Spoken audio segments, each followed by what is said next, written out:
right, everybody, welcome back to D&D. Last week you had um, bit of uh, a lore drop when you met with the Convocation of 14 inside the Bureau of the Architect. At the top, you got to see one of their meeting rooms, which was pretty gorgeous. And Ty was there, and a bunch of Asians came out to support him, telling you that they're the ones who designed the city, and they want you to join them in their efforts, and gave you all the time that you need to decide if that's what you want to do. Let you go on your own back to Sasaki, or Ophiatora's castle specifically. In which case you had a brief discussion in the war room, talking with Emmett and Hythlodaeus, who you invited to be there. He waited to be invited. And decided that you're going to go to the Crystal Tower,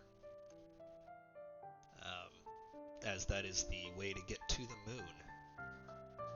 Something that Emmett needs is sealed away on the moon if you decide that you want to help Emmett in this endeavor. And Emmett appears to be on a different side than the rest of the convocation, the Asians that you met.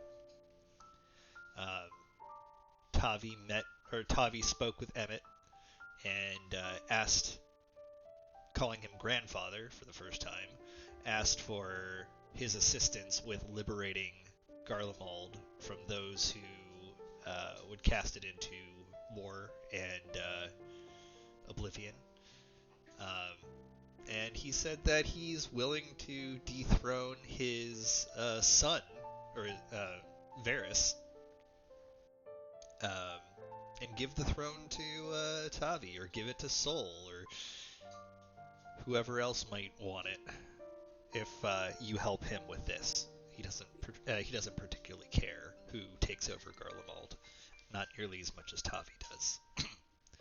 But after that, everyone went their own separate ways for the night, with Kevin going to seek some advice from Sid, who is doing some commissioned jewelry work on behalf of the Goldsmiths Guild in his quarters.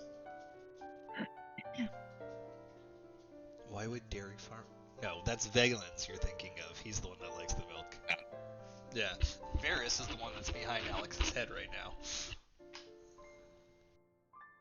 That's Varys. Alright, and with that, it is evening time. So, Kevin and Sid already had their conversation. Why don't we see where everybody else would have gone after their meeting in the war room, knowing that they are about to head to the Crystal Tower, and from there the moon. So, Oleana, what would you be doing? She'd be waiting outside Kevin's room for him to return. You're waiting for Kevin. Okay, well, before we get to that then, Yep. Deus, what would you be doing at this time? I'd be in the workshop getting prepped for what we got to do. Get all my gear in order. Okay. Okay, Solus, what would you be doing at the moment? Probably would have gone back to his room and tried to look through the various books and stuff that he had related to Asians. Okay. Are you looking for a particular topic? He's looking for information on himself.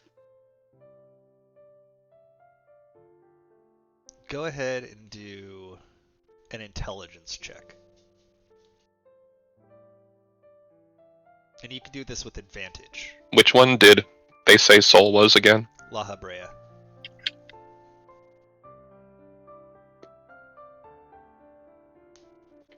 Mr. Tar Pits. Oh, interesting. It was an unnatural 20. Okay. Knowing what you're looking for now, looking through the books, you find what you can only assume is coded language. It's more alluding to something if somebody knows what they're looking for. if you don't know what you're looking for, it'd be very difficult to tell what you're looking for. And you do find information, scattered information about La Habrea, but you spend a couple of hours researching this before bed. And the information that is presented is not in any particular order. But you learn that La Habrea was often a very stern voice. But he was in charge of a sect of Asians, or just as they were known back then, his people, known as the Words of La Habrea. And the Words of La Habrea, W-O-R-D-S, they would follow his word and act out his will. And one of the things that they were in charge of was watching over Pandemonium. This is a name that you've heard of before. Pandemonium was somewhat of a prison, but less a prison for people, but more a prison for creations. Something that the ancients did often was create creatures, plants, things to live on their planet. They used magic to create life. And the ones that were deemed too dangerous, much too dangerous, were sent to Pandemonium for further study if it was seen that they had value. And but if they were much too dangerous to release out into the world on their own, then they would be sent to Pandemonium for careful watch, and that was what the Words of La Habrea did. And La Habrea himself, in addition to his other responsibilities, which are alluded to but never actually named in the books that you're reading, was that he was the chief key ward of Pandemonium.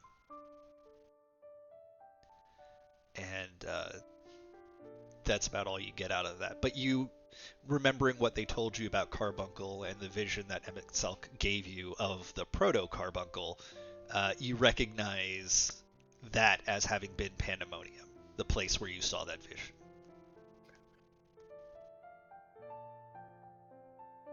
This is awesome, by the way. What is the music? Or the story? Just what you're telling me. I don't know. Okay. I'm really enjoying the story and game. Okay, got it. I wasn't sure. All right. So, Hayate. Actually, before Hayate, Cassette, what would you be doing after getting out of the war room, after hearing that you're going to be headed to the moon, after the Crystal Tower? She's pretty much doing the same thing as Daze is doing, just packing and making sure equipment is up to code and making sure that Tama is taken care of before they set off, because don't need to bring a chocobo to the moon. Are you sure? Because Tama seems pretty insistent that he wants to go. Really? Well, Tama sees you packing, and Tama goes and finds an empty rucksack in your room and puts it on the bed and starts stuffing it with little toys and hay and other chocobo snacks. Is it Gissel or Gissel greens? I've always called them Geisel, but whatever's fine. I know what you're talking about. Those greens. Yes. Okay. Which taste awful to people, but delicious to chocobos. Well, looks like she'll be bringing a chocobo with her to the moon. Okay. You don't have she can't to. Refuse him. I'm just saying that Thomas seems insistent, but you're the one in charge, so I'm just giving you that option. Okay. Well, no, actually, she's got to be a firm. My God. Having a stroke. A firm mother. And just be like, no, Tama, you're going to stay put this time. I'm going to be going somewhere where you can't follow me this time, okay? But I'll be back. I'll even bring you something on the way back. Is that okay? Tama protests and lays his head on your shoulder, which it's massive compared to you, but lays his head on your shoulder and makes quiet working sounds like sniffles. she's just gonna reach up and give like the biggest like scritches behind his head, just like those sweet spots that he really, really likes, and ruffle his feathers a bit, kind of like she's preening him and whatnot. Like, I know, I'm gonna miss you too, but I promise I'll be careful and I'll come home, okay?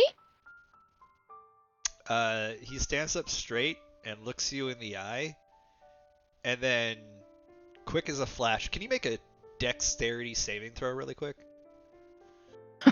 Okay.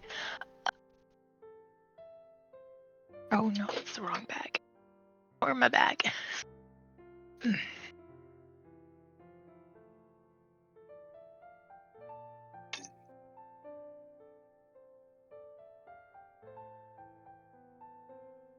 Yes.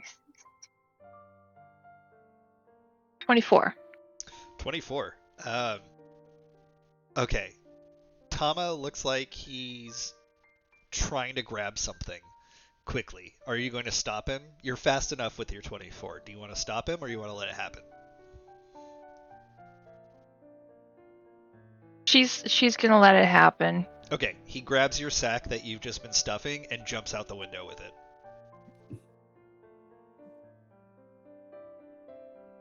Cassette just sort of just sighs, but she's smiling so big. She just kind of waits a couple of beats. And then she's gonna jump on the windowsill and jump out the window after Tama. Okay. From the windowsill, you're on the first floor. It's everybody's rooms are on the first floor. At least that's how they were in my vision. So it's not like you're jumping super far. Not like it'd be a problem for you anyway. But you could already see from the window, Tama is like full sprint out towards the pasture with your bag. So you go after him? Yeah, light jog. Okay. If anybody were looking out their window... Oh, go ahead, sorry. No, just be like, it's almost like, like Pepe Le Pew going after the cat. Oh, God. Those cartoons did not age well. No.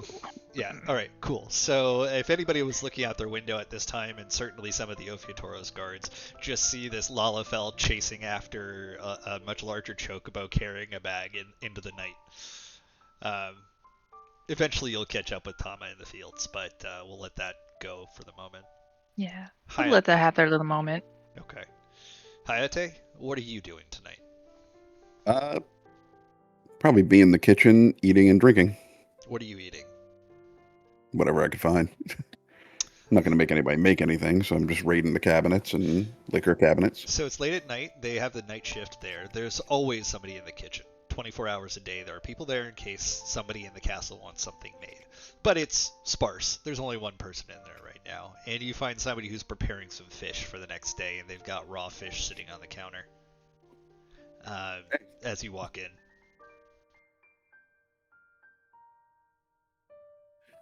Now, I appreciate you doing that, but I can handle it myself if you want to go take a rest. He jumps, just straight up jumps, looks like he's going to jump out of his skin. You scared him. He did not hear you come into the kitchen as soon as you say that. And then drops a knife and then does that little dance to make sure it doesn't land on his foot kind of thing anytime you drop a knife in the kitchen. Well, Mr. Hayate, what can I do for you? I'm just down to have a little bite and a little drink. You really don't need to do anything for me. I do know how to handle raw fish. Oh, do you now? This is fugu. It's very dangerous if prepared incorrectly. Oh, I know that all too well, my friend. Are you saying that a renowned assassin such as yourself knows how to make sushi? I am saying that. I mean, when you're a renowned assassin such as myself, sometimes you need to implant yourself in the normal day-to-day, and I've had to pose as a chef from time to time.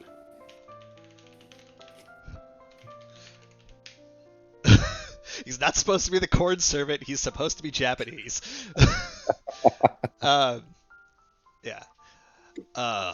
Well, I certainly would like to see you try. Not that I doubt your skills, but I would love to see you work. Be happy to make you some if you'd like yourself. I'm gonna make some for myself, so seems to be plenty here. How about I prepare the drinks and you prepare the fish? Fine by me. Oh, okay. Would you like a mixed drink or something straight? Straight's fine by me. How about hot or cold? Cold, preferably. Okay, you get started. And he walks out of the kitchen as you prepare your tools. Go ahead and do a... Let's call this a performance check with advantage.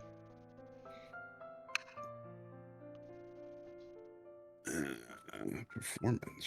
Let's see. What do I have for performance? 17. Okay. My assumption, and you can tell me if I'm wrong here, but I assume that as soon as he says, I want to see you work, Hayate would definitely be someone to show off a bit, which is why I went for performance. But, yeah, so you start making the sushi, the fugu, in this case, the pufferfish, and you make it flawlessly, but in the and you do all your cuts properly, so you're not going to accidentally poison the both of you. Not that it would matter for you so much. But when he comes back in, he's got a cold bottle of sake that he pours for the two of you.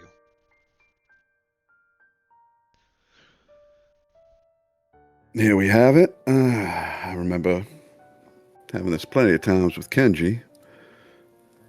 You know, he likes to make people new to sushi eat these things and tell them about it afterwards.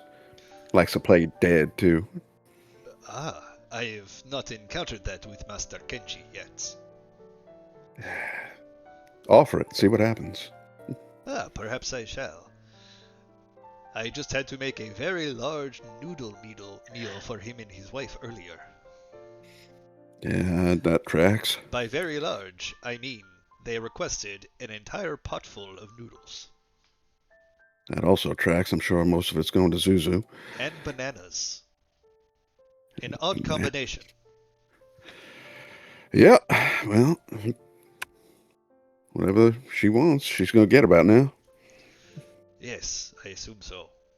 Well, would you prefer I eat this in the servants' area, or can we chow down together here? Sit at the table. No sense in separating like that. Very well. Let us eat. And he holds up his drink to you. It says konpai. Okay. And the two of you share some delicious sushi and some sake. And he tries to chat your ear off a bit for about an hour or so. You welcome the conversation? Yeah. Okay. All right. Kevin, you return to your room, feeling a little bit better after having had a discussion with Sid. And you find Oleana outside your door.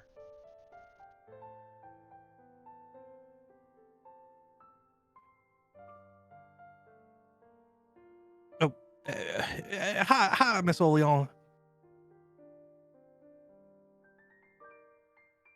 So to set the scene, Oleana is in her usual fancy pants attire, but she's also got a a small picnic basket with fragrant food and a bottle of private reserve sake from the capital. Oh wait, Give me a sec while I switch. no, mics. don't worry. Kevin will keep talking. I don't need to go on a picnic right now, though I think I appreciate it. You can let everyone know that talk to the professor and we'll be good to go for tomorrow.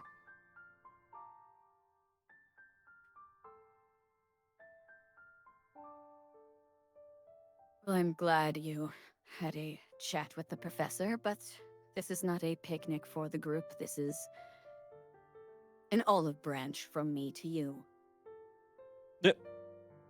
Did you put a bunch of olive branches inside the picnic basket? No, it means a gesture of good faith, as I hoped to talk to you in private. Oh, yeah, come on in.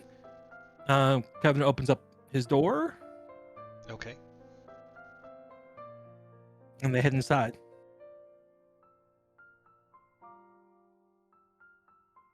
What do you want to talk about, Miss Oleana? So, well, first, your treats. I have some 50-year aged sake from the capital and some Wagyu beef hamburgers that I made myself for you. Oh, that's super kind of you. I appreciate it, Kevin. Grabs first the bottle, pours a little bit finds some glasses and pours some for Oleana and himself, and then starts into the Wagyu hamburgers. Oh wow, these are great. All right, cheers. Cheers. I'm so good that you came in because perfect timing. I think you've always been one that's been pretty good with strategy and whatnot, and I think we should have a game plan going into this. I think we got to rely on everyone's strength, you know, to make sure nothing happens to no one. Agreed. That would be wise. We do not want to fly by the seat of our pants for an operation of this importance. Yeah, I agree, but my boots are the thing that's that fly. I don't have flying pants. Noted. Well, you wouldn't want them to fly off without a plan, either way. Yeah. What did you want to talk about?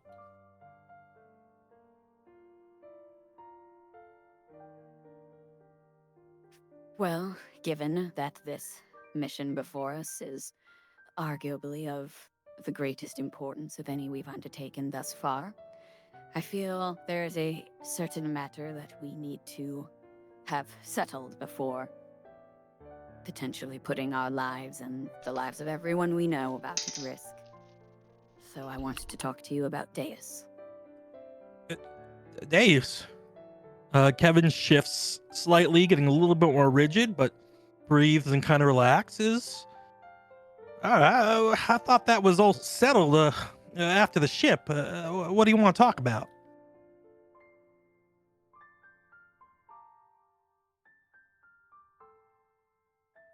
Well, give me a moment. I wish this to be as honest a conversation as we have, so I'll drop all pretense and frillery that I'm accustomed for. Alright, look, to put it plain, this little love triangle spat between me, you, and Deus needs to find itself a resolution.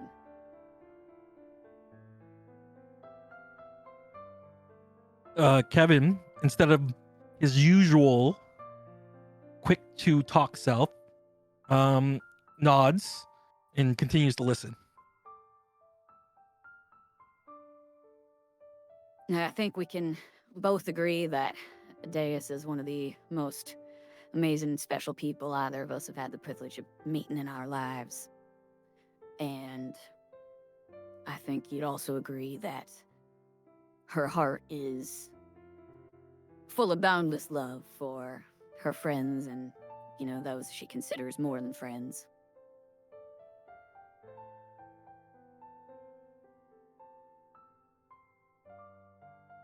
Kevin nods and still stays silent.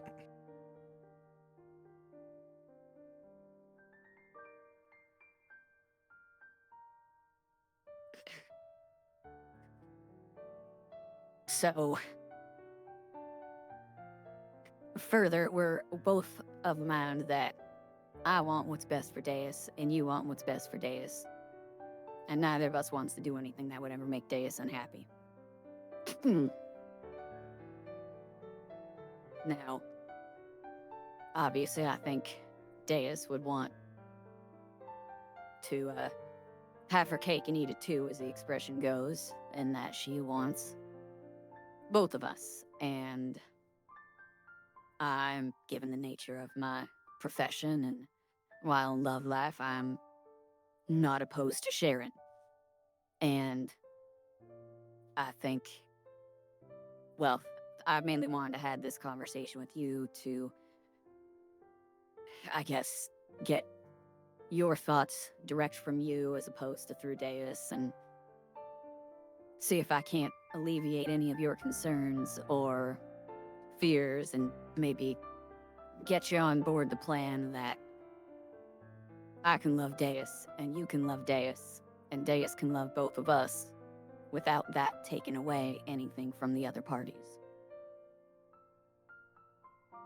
Kevin looks up.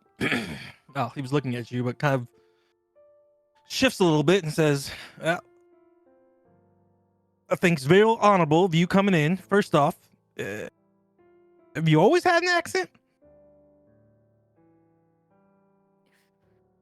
Well, yeah, I mean, if you think about it, I'm kind of from a similar place to where Kenji and Hayate are from.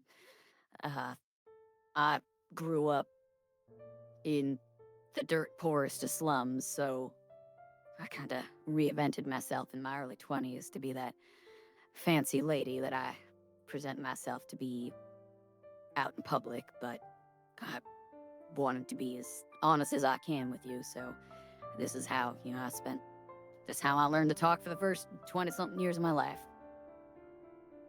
Kevin slightly grins. There's one thing you and I have in common. Well, maybe two. We both love Deus. And sometimes wearing a face and pretend to be something is easier than being that thing. But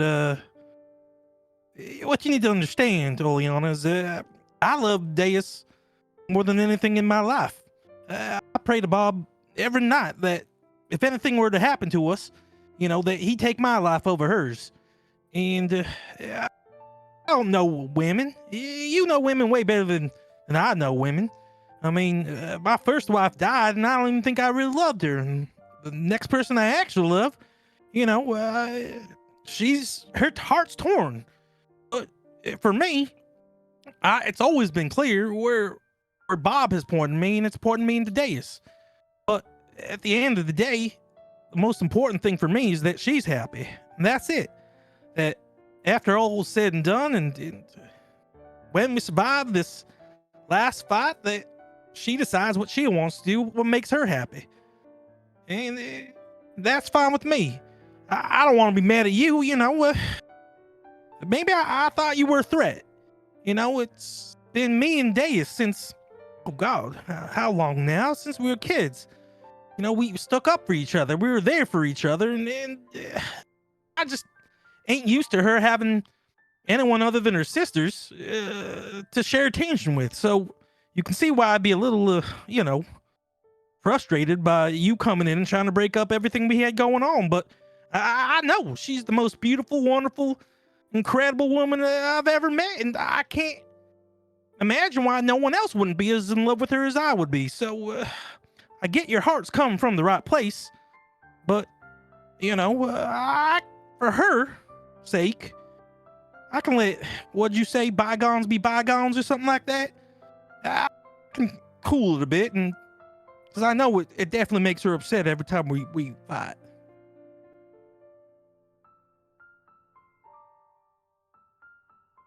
I appreciate the honesty, and I agree with you wholeheartedly. And to be honest, I must apologize. When I first met Deus and allowed myself to get close to her, I wasn't aware of the history that you and Deus had together, and had I done my due diligence a little bit better, I might not have let myself get as close to that blazing son of a woman that she is. But at the end of the day, I don't want this to feel like a competition between you and me, because the end result of that path, the one who gets hurt the most is Deus. Well, then tell me, what do you want out of all this?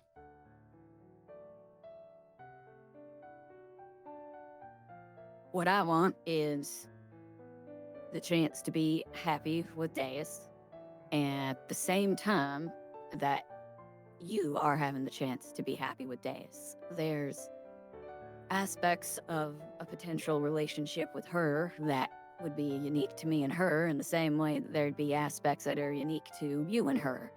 Like, I know Deus is a family gal, and she's taken after your own children as if they were her own, and I could easily see a future where you two have children together, and that's something I can't ever provide for Deus for a number of reasons. Not the least of which is I don't have an organic body. But I just don't want a relationship with Deus to come at the cost of your relationship with Deus. Like, I see and hope for a future where you and I can both be happy with Deus in our own way that doesn't detract or come at odds to the other person. Kevin takes a long pause. You can see him really contemplating this. He kind of looks up towards the ceiling, he's peering through it, and then looks back at you and says, well, Liana, the only thing I really want right now is for Deus to be happy and safe.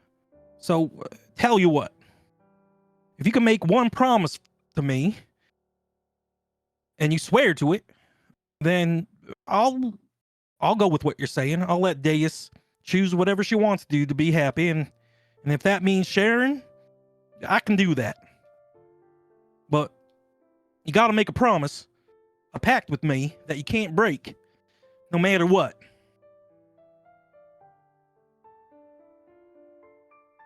All right, what do you have in mind? If we go after this cult, and for something goes wrong, and everyone's in danger, and there's nothing else that can be done, and everyone's gonna die. If I go down, then you gotta promise to get her out of there.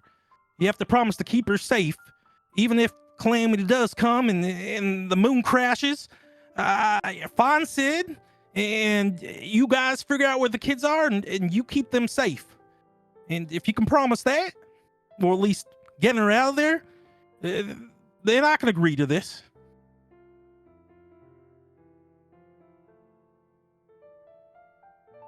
You have my word, Mr. Twain. There's not much in this world that I value more than those that are close to me, and I've always had a soft spot for children, even though I don't have any of my own. So you can rest assured that if I'm in a situation where the only possible outcome is to get Deus out of there and go get your kids to whatever semblance of safety we can find, you have my word that I'll see that done, even if it, comes at some greater cost to some others out there. Yeah. Then we have a deal. Kevin holds out his hand for a shake. And Oleata grabs his hand and then pulls him into a deep, genuine embrace. And you can see that Kevin Careful not to stab him with her horns. was actually about to do the same thing. It was a loose shake, and he hugs you for a little bit. And then he whispers in your ear, guess if you've dropped all pretense, you should know this. I think it's quite funny that you have a very interesting voice. Yeah, just kidding. Yeah, I don't have no funky, weird voice like you. But thank you. Nope, it must be a regional dialect for Hayate and Kenji and myself. But thank you. Keep her safe. Anyway, let's stop thinking about what could happen, and let's celebrate tonight. Friends, family are the most important things that I have. No jokes here. And you being a big part of keeping them all safe, so, cheers to you, Oleana. And thanks for, bringing all the branches, I think. And cheers. Kevin, Cheers to that, Kevin. To friends and family and loved ones. Kevin and Aliana spend the next several hours drinking and talking and eating burgers. Deus, you are finishing up your preparations in your workshop, starting to feel a little bit tired, when there is a slow, deliberate knock on the door of your workshop.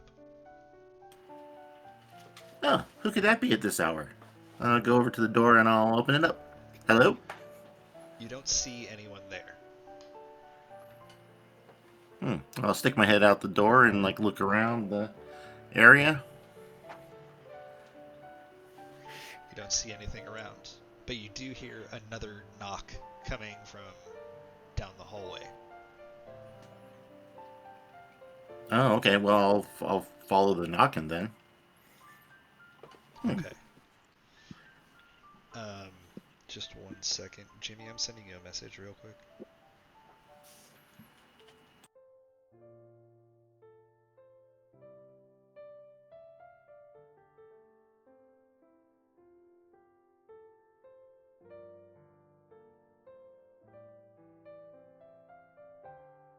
You follow down the hallway, and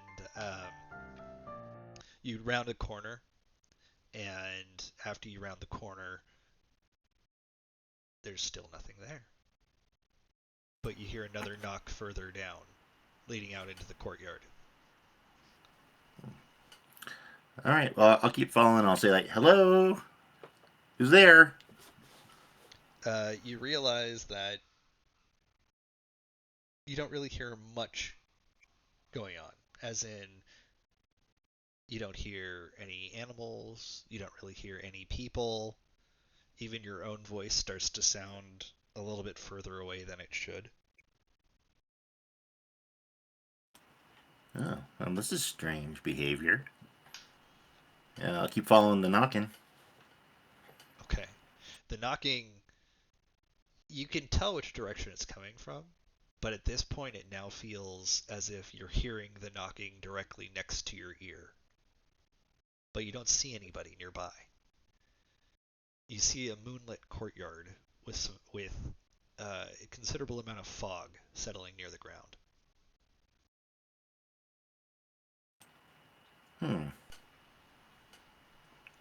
Hello? And when you call hello this time, you don't even hear your own voice. Ooh.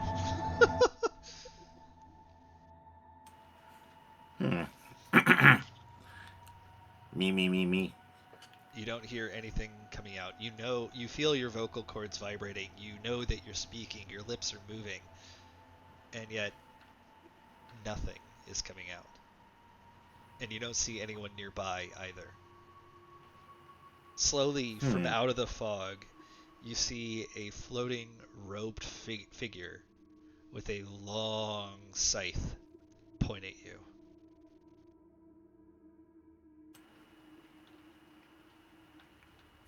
I'll wave hello. Okay. It doesn't it doesn't wave back, but it rolls initiative. Go ahead and roll initiative. Okay.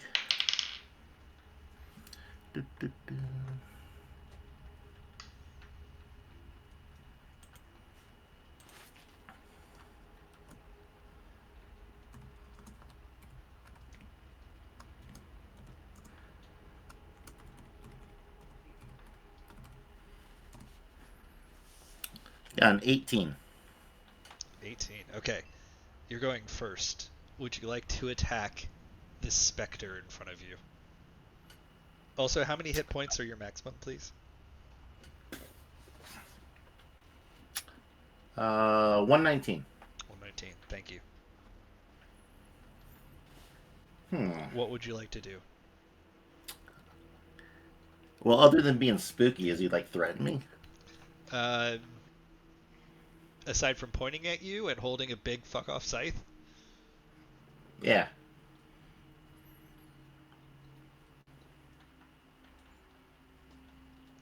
No, he hasn't done anything other than that. Okay. And can I see like their features, or is it just like a big old like spooky cloak? It is a spooky cloak, and there is no. You cannot see its face. Okay, well then I think I'll just stand there trying to figure it out and just be on my guard. It very quickly flies at you and swings its scythe 3 times at you. What is your AC? 21. Okay.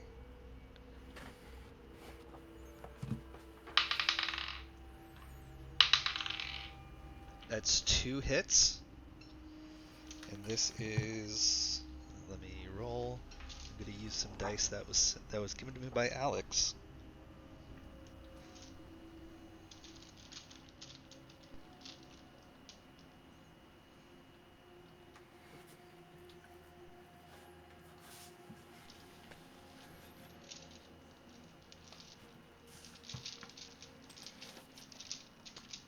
Okay. That is... Okay, the first one hits for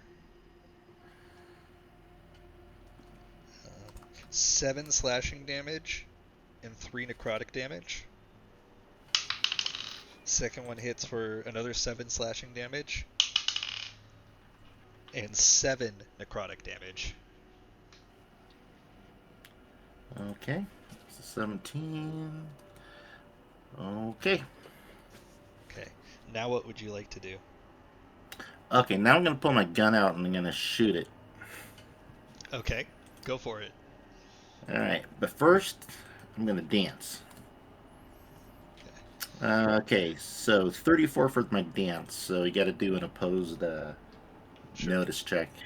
What do I add Or to it? perception. Perception?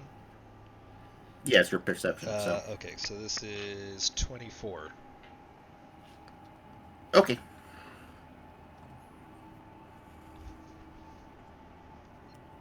So that means I see you, right? So I get disadvantage on attacks?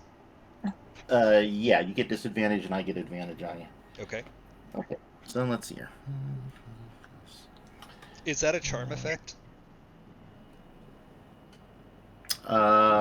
Is it a charm effect? That's a good question. No, it's not a charm effect. It duplicates the rogue's hide action, but with a dancer theme. So Got it. you can't target Deus with any moves that require specific targeting Okay. for 1 round.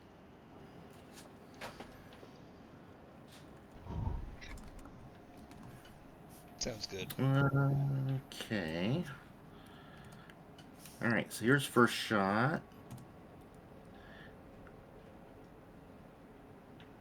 And then, second one, so 28 or 25. So 28 for the first shot. That hits. And for the second shot, 17. That one misses. Okay, so just one. Okay, let's see here.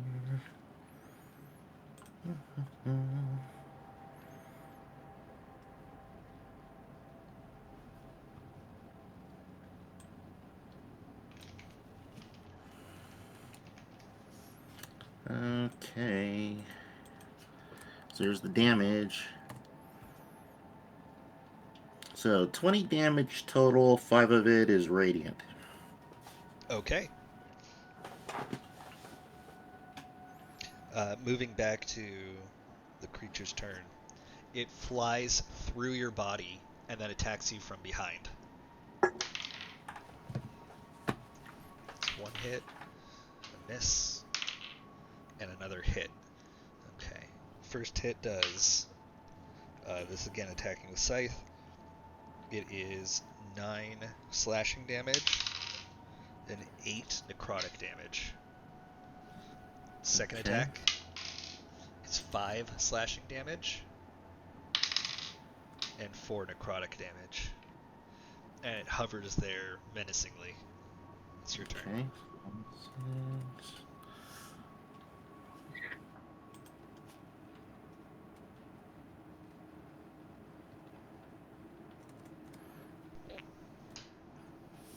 Okay. Okay. okay, so I'm gonna dance again. So hold on, dancing again.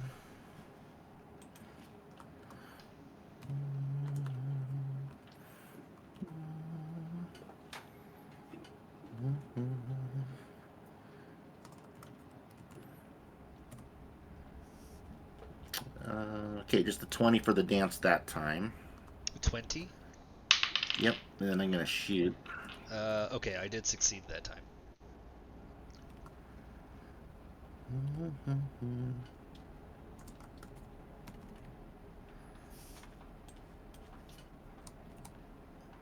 Okay, first shot was a 27. That's a hit. Second shot, second shot's a 22. Also a hit. Okay. Do do do do do.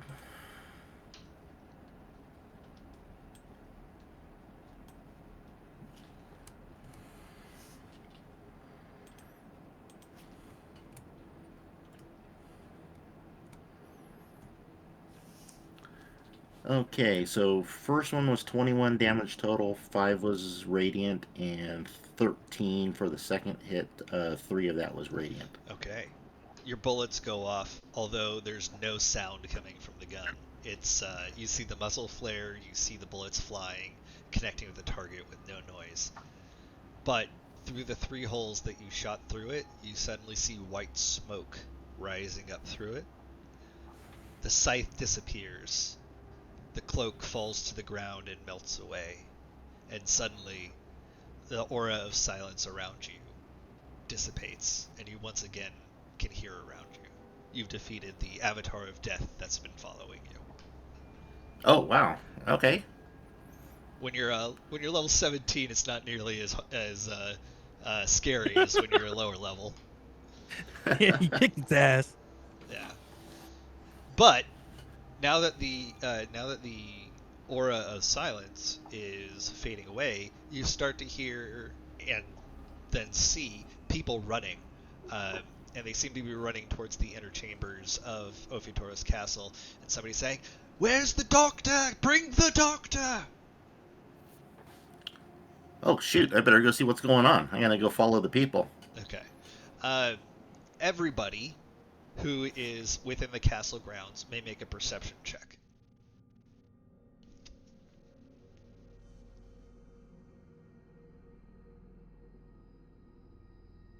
Listen, people within the castle or people outside the castle on the grounds? Anywhere. Just if you're in your rooms or walking around, basically wherever you were left off after your little interlude that we just had. Cassette, I would assume that you would have caught Tama and been back in your room by now. Okay. Unless you chose to stay out, that's your choice. No, that's fine. I'm Okay. back in my room with my knapsack. Okay. And Tama is sleeping on your bed, or laying down on your bed. Yeah, he's a good boy. Nat 20 for Hayate. Ooh. I just need to know if you rolled above a 15. Yes. 24. Yes, decidedly. Rolled a 30. 21. Okay. Kevin's a little drunk. What'd you roll? That actually 13, but Okay. no modifiers. All right. Cool. So in this case, all of you hear the shouting from the guards and the people running about. At which point, somebody knocks very loudly at Sid's door. Well, you guys don't hear that, but anyone who opens their door and looks out sees Sid running towards the inner area of the castle with the guards, as other guards seem to be looking for a doctor, physician.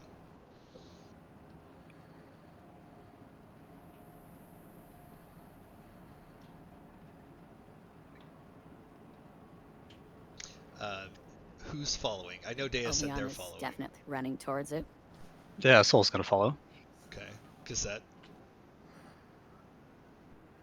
She's gonna poke her head out Okay. in the hallway and see what's going on, see if anyone needs her. I would say that you see Solus running, at least. I always pictured Soul's room being close to Cassette's room. Okay. Well, if Soul's ready, yeah, Cassette'll do some more jogging. Okay. She'll keep pace. Are you wearing your armor right now, or like, are you always in your armor? No, she's not in her Okay. armor. She was polishing it and making sure that it's, up to snuff So before you've they got left. your chain shirt on underneath, like is what I would assume, or whatever you'd be wearing. Yeah. Cool. Yeah. So a little jingling as you run by. Um, as you guys run and you suddenly converge on each other's paths as you're chasing after Sid and the guards, you realize you're running towards Kenji and Izumi's room.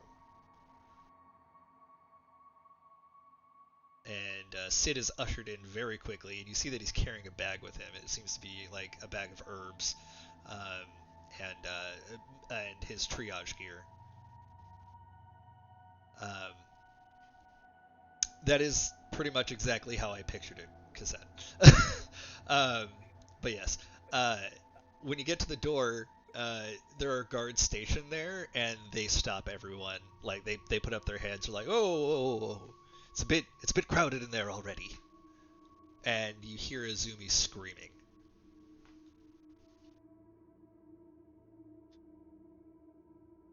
Who's doing what? I surely hope that your Everyone else needs doctor to is a stay good one. outside. Say that again, Hayate. I said, I surely hope your doctor's a good one. And the guards look at each other and they say, "Was that Sid that we saw? That was Sid. Sid, yeah, it's Sid." You hear them say that. Sid's the best. Okay. What does Zoliana say? Everyone stay out. Everyone stay out of our way. And she'd go into the room because she's delivered many a baby working at a brothel. Oleana appears to have the right impression, and she goes in, um, and very abruptly, like within a few seconds after, pushes Kenji out. And Kenji, this is the only time you've ever really seen him not being cool. He's just like losing his shit, like pacing around, sweating, always like he's constantly running his hands along his horns, um, and he notices that all of you are there. Ah, well, when y'all get here? Been here a few minutes. Ox, take this. And hands out the sake bottle. You call him Ox? Yeah, calls him Ox. Right. He just grabs it and starts chugging it, like no complaints. She just started screaming and she grabbed me by my throat and said the baby's coming, and if I don't get a doctor, she was gonna stab me through the eye and then make me watch with the other one. That sounds like Zuzu. Yeah. I wasn't expecting this. She was supposed to have another month. Well, about that time, I suppose. I guess Oleana's got her hands full, and I'm in the same boat as you, just maybe a little more calm. You see Kenji's hand is shaking. Do you think they need my help in there? Oleana just kind of shoved me out of the room. You got Oleana and Sid in there with you, so... He finally takes a deep breath. He's like, Sid's in there? You're right, I did see Sid. Okay, I feel a little bit better. And I'm going to do a quick roll here. Sure. Oh, dear God. On my D12. The next 11 hours of labor go by. And at the end of it, the sun's already come out. Although you haven't been noticing it, everybody's been with Kenji, just trying to keep him calm, and you then hear a crying sound coming from inside.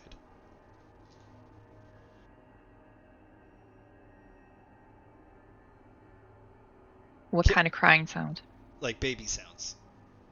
Oh, okay. Suppose you should get in there, Papa. Kenji just kind of makes eye contact with you and then shakes his head and runs through the door. Like doesn't even bother to open it. He runs through the door. Says ouch as he gets through the other side. But you then hear the baby sounds a lot a lot louder. And you hear Sid say, "Well, congratulations, you two. That's a lovely little boy you got there." And how would you all like to react in this moment? Oleana comes out covered in sweat and oil and blood.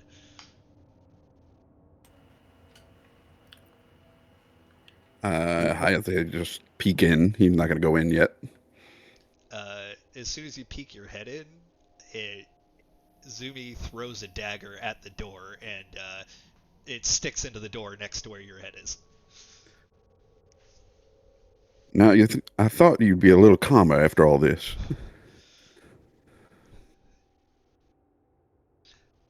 Brother, you've never experienced pain before. Trust me. I can show you what I went through. I mean, I figure that was what the dagger was meant for. Do you have any others ones before I try to step in here or not? It wasn't meant to miss. Understandable given your situation. And now I'll step in. Okay. Yeah, you see her looking around for other daggers, but there's nothing nearby her. In fact, some of the Sid has conveniently pulled her chest away from the bed, like her chest of weapons. I mean. And Yep. you see Kenji is holding the little boy, who looks like a Viera with horns. Y'all got a name?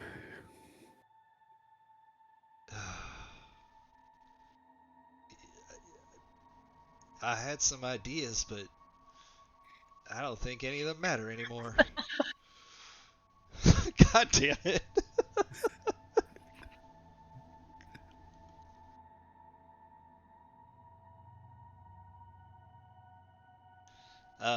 Izumi says, "I don't know.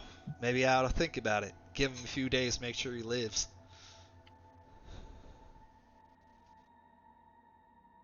But Kevin arrives at the kitchen to get some breakfast. He missed this entire thing. He slept through it all. Okay. The Lopin. Oh my gosh. Gancho. How about Bancho? You hear Kenji say. And it seems like, "Bancho.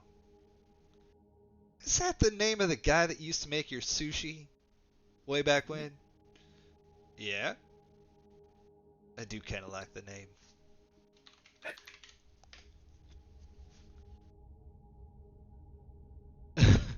So, settle then. Little baby Bancho. And it doesn't need to be ominous music anymore. You can put it back to what it was before the ominous music. But after an exhausting night, which none of you really got much sleep at all, except for Kevin, what would you like to do this morning? Are you still planning to leave for the tower this morning, or do you need more sleep first?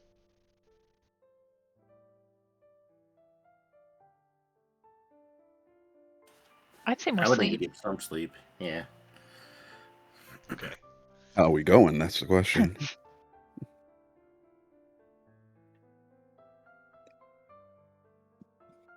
Did you say I are think we it'd be going or where are we advisable to going? take the How? Falcons. How are we going? How are we going? Sorry. So I don't think anyone here has been to Mordona before. At least, certainly not to get the Aetheryte. So the closest to that would be Ishgard, if that's where you were going. Or you can fly there if you wanted, but it would probably take a lot longer.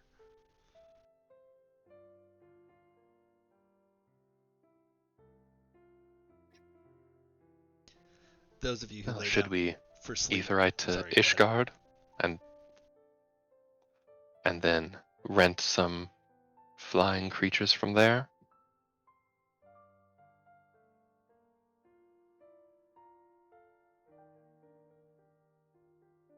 Kevin is now walking around the castle, chewing on some breakfast.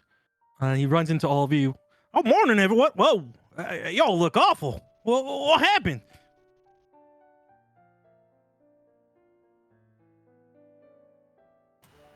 Kenji had a baby. Nope. I didn't think guys could do that.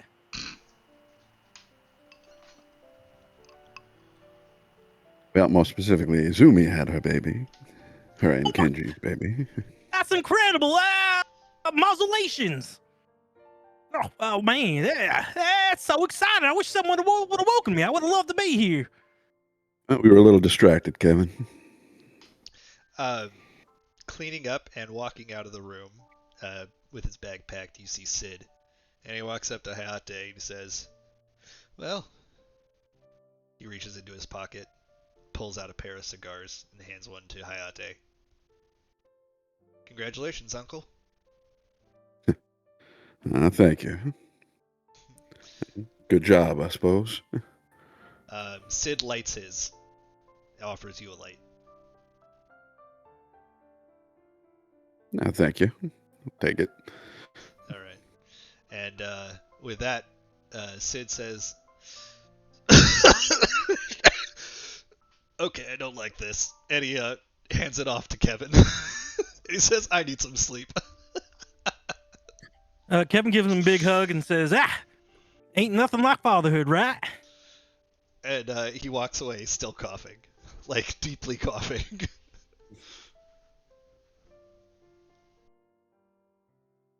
Hey, okay, I think you're all ready to go. I think well, we're happy to set out right now.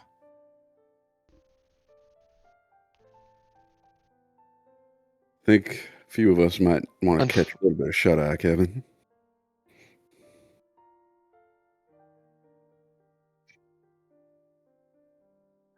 Were you all up all night? Yes. Yeah. She was in labor for like 11 hours. 11 hours? Oh, Yeah. I mean, that sounds like a long time. I remember Georgine. She was the first one that we don't like talking about, but now we do talk about. That one was a long labor too, but the second two came out like pumpkins coming out of a patch. Two pumpkins? Patches? That's a mental image if I ever had one, Kevin. Yeah, I mean, look, you all get some rest. I'm gonna go strategize, and maybe we'll leave in the mid-afternoon. Well, that sounds good, Kevin. I'm gonna go sleep. Thanks. Hey, Deus, are you okay? You look like you got some blood on you. Oh, it's not the baby's blood. Oh, good. I mean, well, we learned from my mistake. I don't think it should happen again, Right, yes. Thanks, Kevin. And Okay. get some rest. All right. So in this case, you guys decide to lay down and sleep for a little while, and end up sleeping all day and night. What was that, Cassette? Alright, it's cough. Oh, Sorry. I only caught the last part of it, so I thought you were trying to say something. Okay. And you end up sleeping all night. When the morning comes, the agreed upon time that you're going to head out. As you walk to the courtyard. Hancock is waiting for you.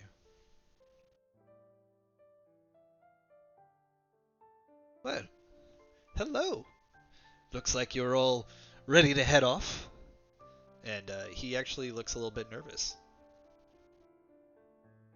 Mr. Hancock, I assumed I'd see you during that whole 11-hour ordeal. Were you? Staying as far as possible away from that room. Probably I'm not smart. afraid of much, but childbirth is not somewhere I should be.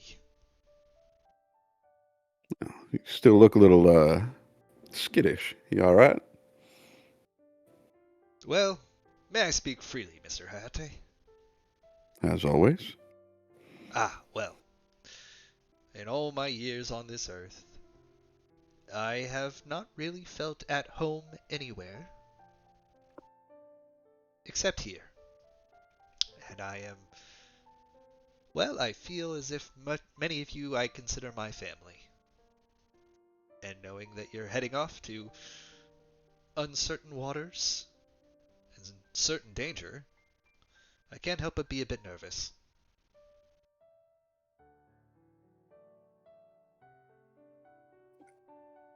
Hancock. Yep.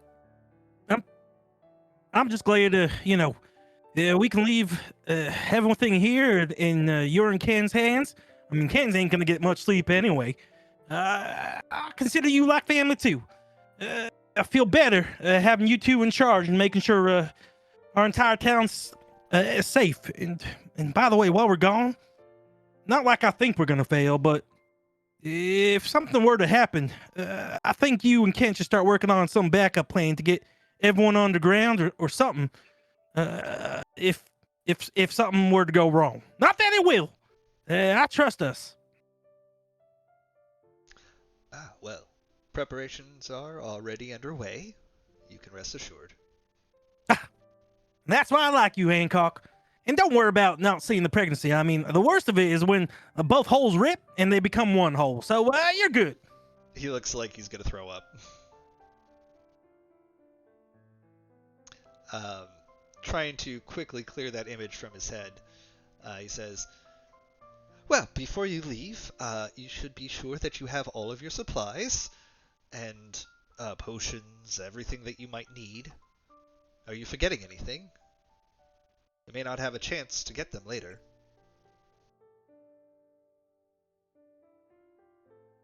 Yesterday I went down to the...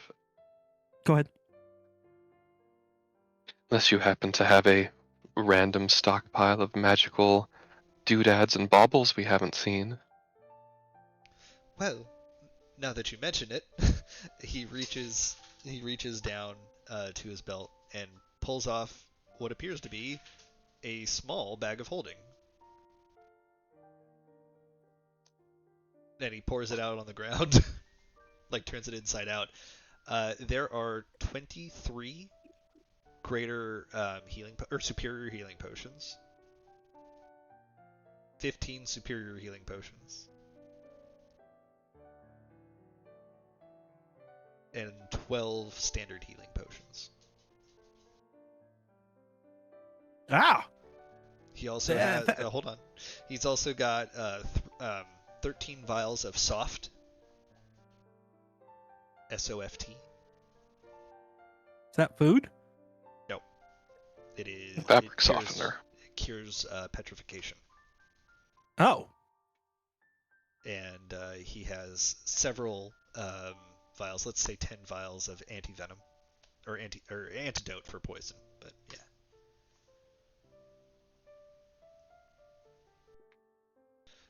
All Wow. of this I give to you. Thanks, Hancock. Sure is nice of you.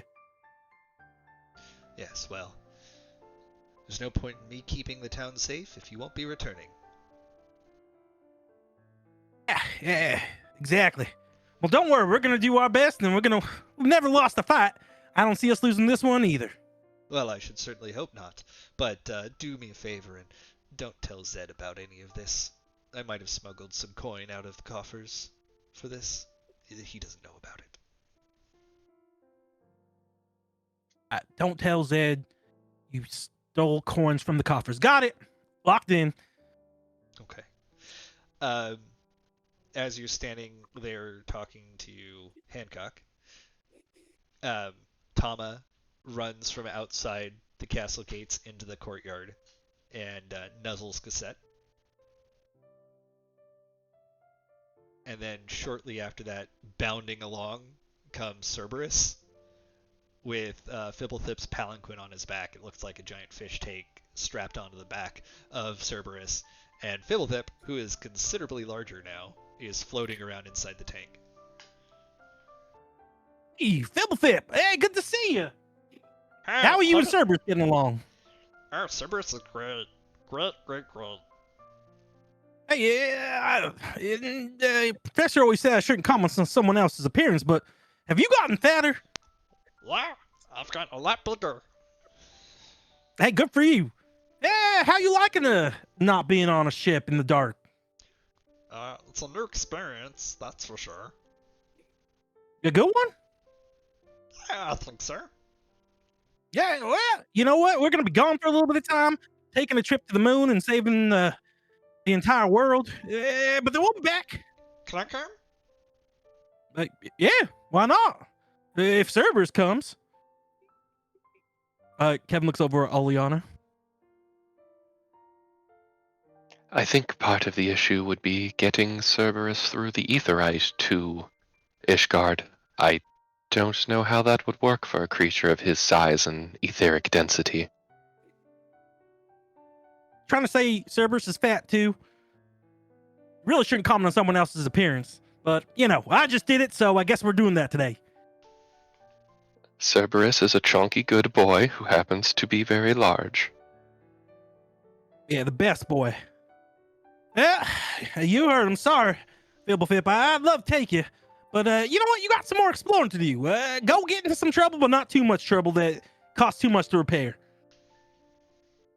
Urkel! And Cerberus runs off.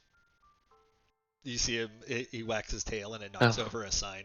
Like breaks a sign in half. He can entrust Oviatoros to Kenji and Azumi and Cerberus and Fibblethip and dear little Tama.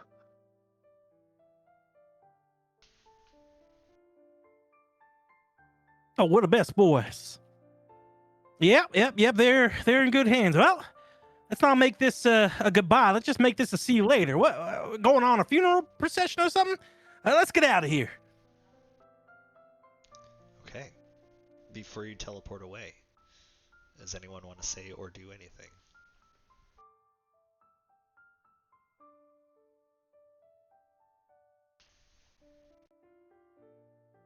Prior to arriving at this area, Oleana would have already said her heartfelt goodbyes to Tansui in case the worst should happen. Okay. And the other disciples. Of course. Kevin just said to his kids that he was going on another mission. They played all day since everyone slept, and said he'd be back soon. Okay. All right. Who's doing the teleportation then?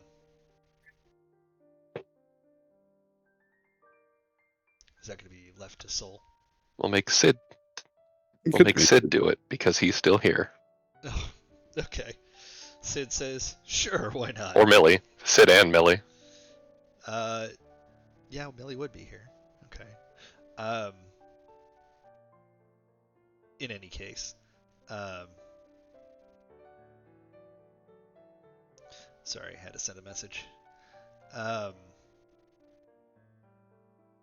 What was I going to say?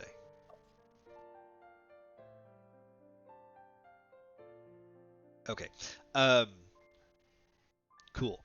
You guys teleport away, and Sid says that he would absolutely be happy to teleport you, and he'd come back afterwards. And so he takes you to Vertolaine Manor, or should I say, Cliffhangers Incorporated. This Cliffhangers Incorporated, a division of Chadson Inc. Or it's the other way around. Chadson Inc., a division of Cliffhangers Incorporated. There we go. Which used to be the Vertolaine Manor, but has since been remodeled. Oh, is this where we're supposed to go? Oh, place looks different. Into comes out, now that you teleported in front of it, Into comes out of it and waves to everybody. Oh, hey, Into. Hey. You coming on? Yeah, the place looks great. You coming on a crazy mission with us? Crazy mission? I don't have time for that. Yep. Business is booming. Can't you see? And he just points to the building. Like, there's nothing to indicate that business is booming. Yeah, I mean, look, it looks like you've expanded the building, got some signs up. It looks like you're doing a great job. Yes, yes. Well, where is it that you're headed? The moon. Oh, Kevin. You're so funny. Hey, I appreciate that, good buddy. Oh, well, when you come back from the moon, and he kind of gives the wink, wink, nudge, nudge elbow to Kevin, make sure you come say hello again. Yeah, you got it. And Inti goes back inside, waving to everybody as he goes.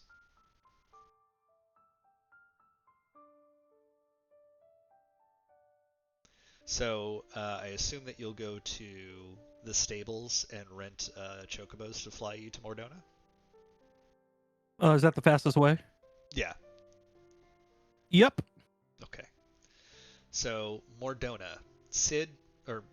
Mike, do you think you could find an image of Mordona? Just give a general overview of it, please. And actually, a quick lore question. Yes. How common knowledge is it that Nidhogg and the Ishgardians are allied? Pretty well known. Why do you ask? Okay, so even people like Hayate and Oleana would be aware of that? Tangentially, if not directly, yeah. Like, even if they didn't know for sure, they would have heard rumors.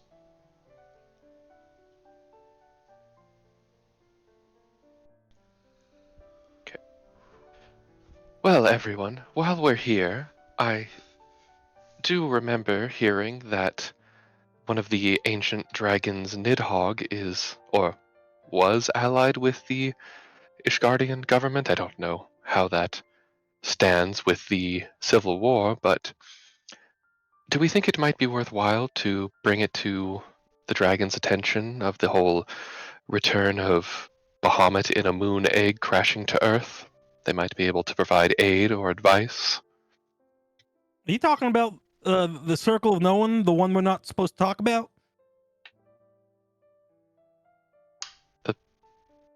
I've heard you guys mention them several times, and I still don't quite understand what you're referring to. But no, I'm referring to the ancient giant dragon Nidhogg of legend. I think that if we're calling in all favors at this point, it'd be a smart move.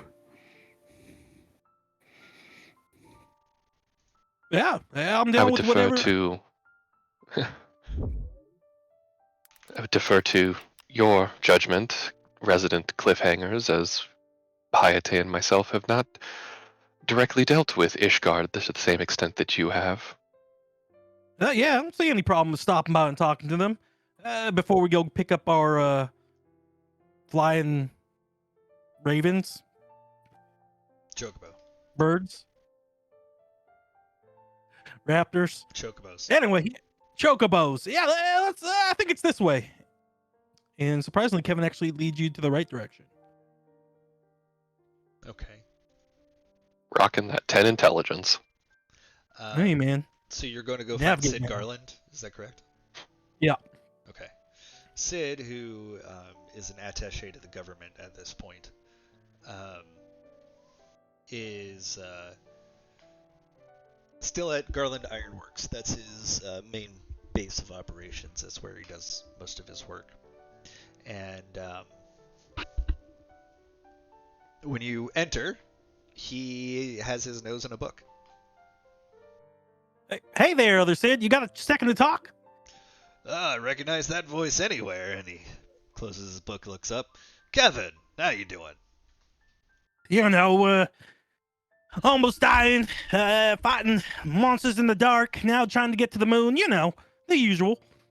Yes, of course. What can I do you for? First, let me introduce you to some really important members of our party. This is Oleana, and this is Hayate. Pleasure to meet you. You know what? Since you like talking about big things like dragons and stuff, Oleana thought it might be a good chance to stop by and talk to you. Dragons? What are we talking about here? Kevin puts his arm over Oleana in a very friendly gesture. Hey, Oleana knows what's best. Why don't you two talk? So Oleana gently pats Kevin's arm as it's over her shoulder before speaking. So, again, this is rumors and hearsay and reputation, as I'm not from here, but as I understand it, the ancient dragon Nidhogg is on favorable terms with the Ishgardian government, and we have news and dealings that might be of interest to him, which in turn could lead to useful advice or aid from the draconic emissaries. Well, I must say, I don't personally have any way to contact Nidhogg, but I'm sure I could find some way through the government.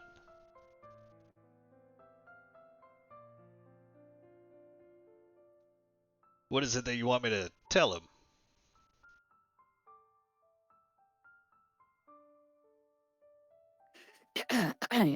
Excuse me, my voice cracked. Oh, That you sound we completely different have now. News of,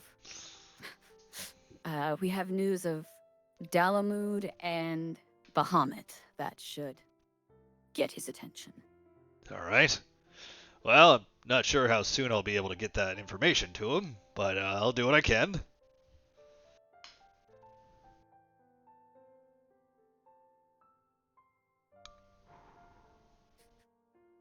Is that something you think that we could wait to hear back from, or do you expect it to take some time? I'll be quite honest with you. I haven't a clue.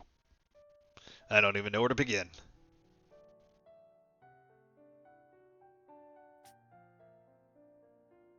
Would it be worthwhile to reach out to Astinian instead, if you happen to know his whereabouts? I don't happen to know his whereabouts. In fact, I haven't seen him in some time now.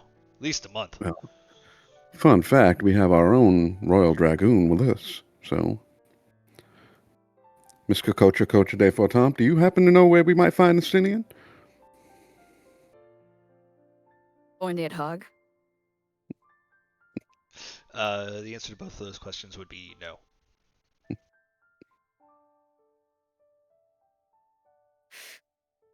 You're muted. No, Oh, there you not at the moment.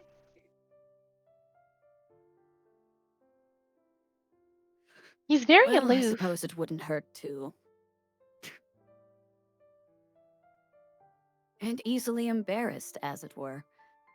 But it would be worthwhile to leave a message for Estinian or whoever can get a hold of the ancient Nidhogg and at least let them know that we'll be in Mordona at the Crystal Tower if they are able to send an emissary to discuss with us.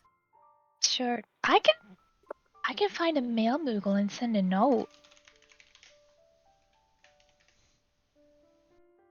It's not a bad idea. I often forget those adorable little creatures can transmit mail at preposterous speeds. Right? Alright, I'm gonna go do that then. I'll be right back. And she'll find a mail moogle just to send a quick note You're gonna to send an M mail? Estinian and what's that? Just sending an M mail? M mail? Yeah. M mail. Yeah. But I don't think Nidhogg has an account. Can so... she send a mail to Nidhogg? Oh my god. Oh, like would moogles deliver mail Nidhogg has or a a P.O. box. message? Would they deliver like a verbal message to Nidhogg? No, they deliver letters. Right, but moogles do communicate with certain people and things. So would moogles be able to communicate with dragons? Not from a distance. They would still have to find them. But that's Right, not so saying that they can't. So would a moogle be able to find Nidhogg and deliver a verbal message to Nidhogg? Are you asking that to the post Moogle? I'm asking the DM. I would say. I'm not using my cassette voice. Okay, you're right. You're right. You don't know for sure. You just know that they're capable of crazy acts of mail delivery. So it would be something to ask the Post Moogle to see if they can do it. Okay. Excuse. Oh, hello. Do you have a letter, Sid? I do. I have this note here. She hands him the. She hands them the note to be delivered to Estinian. I'd love for this to be sent to the Azure Dragoon, please, if you can find them. And then I have. Actually, I'm not sure if you can do this or not. Do you also deliver? Well, I mean, you won't have to remember it. I could just write it down for you. But if you find the person and say this person couldn't read, would you be able to read a message for someone if you find them? Yes, we do singing mooglegrams. Oh, wonderful. Would you be able to find a particular dragon?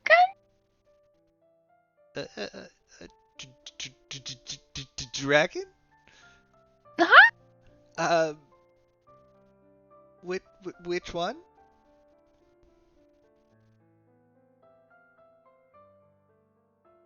Getting a brain fart. We just talked about him. Is it Racefogar? No, Nidhogg. Nidhogg. Nidhogg. David Lindhagen. Oh my god, I understood that one. Nidhogg. Oh, okay, Nidhogg's considerably less scary than Racefelger and Tiamat. Okay, I'm sure I could find them, and I'm I'll pretty. pay you extra. I mean, what's extra on top of 0? We don't charge. Oh, well then that's something that she would already know then. Yeah. No, Okay. he's assuming that you're offering a tip, and he's like, "The fuck you gonna tip me for?" Like, Okay. this is my life's work. To be nice. But unless they don't have tipping culture, then I guess it's kind of moot. Well, all right. If you think you can do it, that would be fantastic. I'd really, really appreciate it. Actually, a lot of people would appreciate it if you could find them. I'll certainly try. Okay. Awesome. Okay, let me just write down this note. She'll like turn her back to him, just like quickly scribble down a note on a card. She'll be like, okay, so here, please. If you can find Nidhogg, and if he's willing to listen, he might be kind of grouchy. But if he's willing to listen, if you could please repeat or read what is on this card specifically. Can you read my hand? Yes, you have very neat handwriting. Okay, awesome. I'm just making sure because that would have been just awful if you went all that way and you found them and then you couldn't even read what I wrote. Oh, that'd be terrible. Okay, great. So I don't have to worry about that. Okay, awesome. Thank you so much. You got it. And he takes the letters, and you just see him zoom off into the air. And then a few seconds later, another Moogle with a different color palm, just kind of floats on over slowly and leisurely right to where the other Moogle was. It says to you, "Hello, you got a letter to send?" No, I just sent some letters. Oh, I'm sorry. Am I holding up a line? No. Oh, Okay. you probably gave it to Koopop. That's the guy that came before me. I'm Koopow. Oh. What's up? What's up? Yeah. What's up? And the two of you do that for a few minutes. Okay. Well, I won't hold you up on your work then. Thank you so much, Kapow. It's just Kapow, but you're welcome. Kapow. I didn't get your name. It's Cassette. The Crimson Dragoon. Yeah. You just see you've heard of me. You just see flying text come across your screen. It just says, "Cassette, she's the Crimson Dragoon." No. Yeah. Yeah. That's just silly. Anyway, he goes back to floating around in a circle. Okay. Thank you, Papa. Bye. And then Then she goes to join the join the party. Yeah, and as you walk away, you look back and he he reaches into his palm and he pulls out a carton of popcorn and starts munching on it. All right. So the party is reunited now that Cassette has sent a few letters.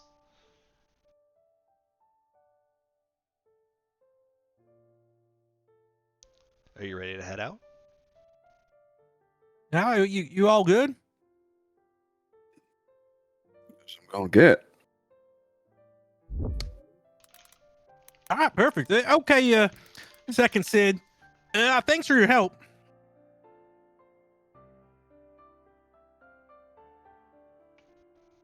Okay, Jimmy, can you change the music to this, please?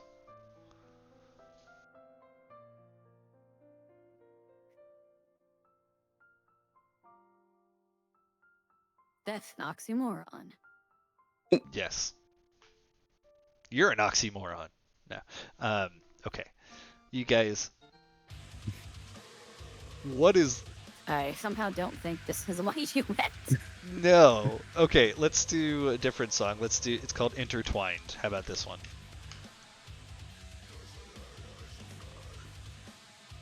That is not the song I was looking Wow. That's the name. for. Our Mexican Butcher?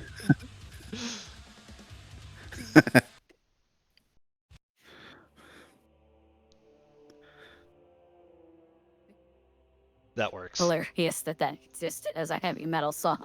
It actually sounds exactly like what a heavy metal song would be named. Okay, you guys arrive in Mordona. I'm sorry. Let me try that again. Back up. You go to the stables and you purchase or rent some chocobos. They are black chocobos that have been taught to fly. And when you tell them where you're going, they immediately start flying out the gates of Ishgard, across the western Kurthis Highlands, which are covered in snow. What was that, Alex? My dog keeps going outside and coming back in, and I just don't know what the hell she's doing. Oh, I figured it was Arya. Like, what the fuck? The look No, on your she's face just being a is great. weirdo, so sorry. No, it's okay. Come here, Fen. You want to sit on my lap? I guess not. Okay. He just rolled over and showed me his belly instead.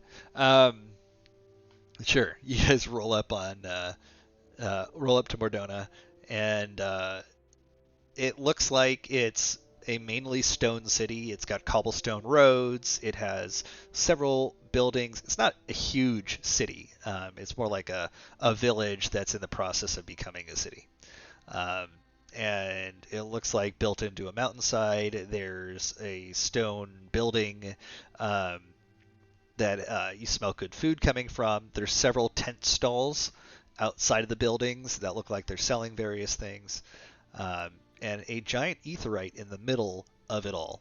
And to the south of the aetheryte, there is a large tavern. Now that you're here, what would you like to do? Hey, before we head out, y'all. Oh, have we tuned here yet? No, of course No, not. This is your first time here. Let's go with tune. Okay. So everybody's attuning to the aetheryte. Where are we supposed to go after this?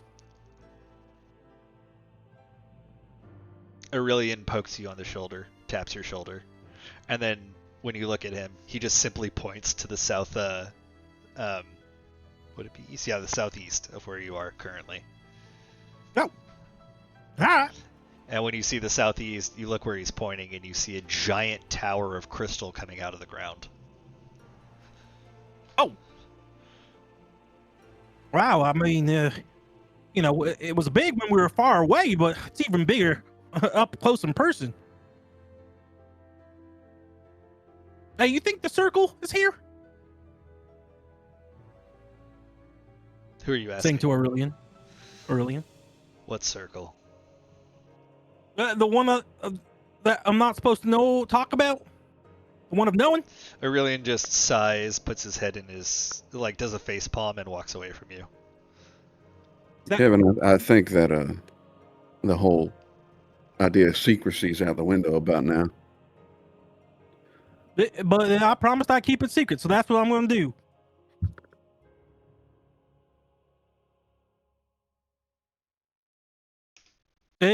Okay. So I guess that's a no. Should we walk to the tower then? Aurelian actually walks into the tavern. Or we get a drink. Yeah. Well, I didn't think one comment would get him so frustrated he needed a drink, but yeah, I think before we head to the moon, let's all enjoy a drink together. We all follow him to the tavern. Okay, sure. And when you get in there, there is a minstrel. Mike, can you find a picture of the wandering minstrel real quick? You know which one I'm talking about, right? Okay.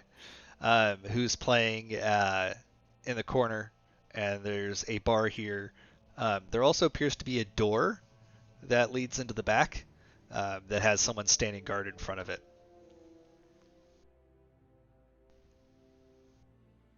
Who looks a little bit familiar. Go ahead and roll a wisdom check for anyone who wants to. Wisdom or like perception or insight? Wisdom for memory. 12. Did you say 12? I did. Natural 1. It's actually kind of perfect. Oleana probably wouldn't recognize this person. And she's been distracted by her positive conversation with Kevin. Right. Anyone else? I got a 9, so probably not. Okay. Okay, I'll just roll it just for poops and giggles. That didn't work. Got a 2. 2. Okay. None of you recognize the person. They appear to be well disguised, but you hear a psst, Kevin, coming from the person standing in front of the door. Oh, I look over. The person at the door is trying to get your attention. Like, come over here. Yeah. Okay. Kevin walks over. Do you seriously not recognize me? Kevin looks him up and down. This is Thancred. Nope, don't recognize you at all.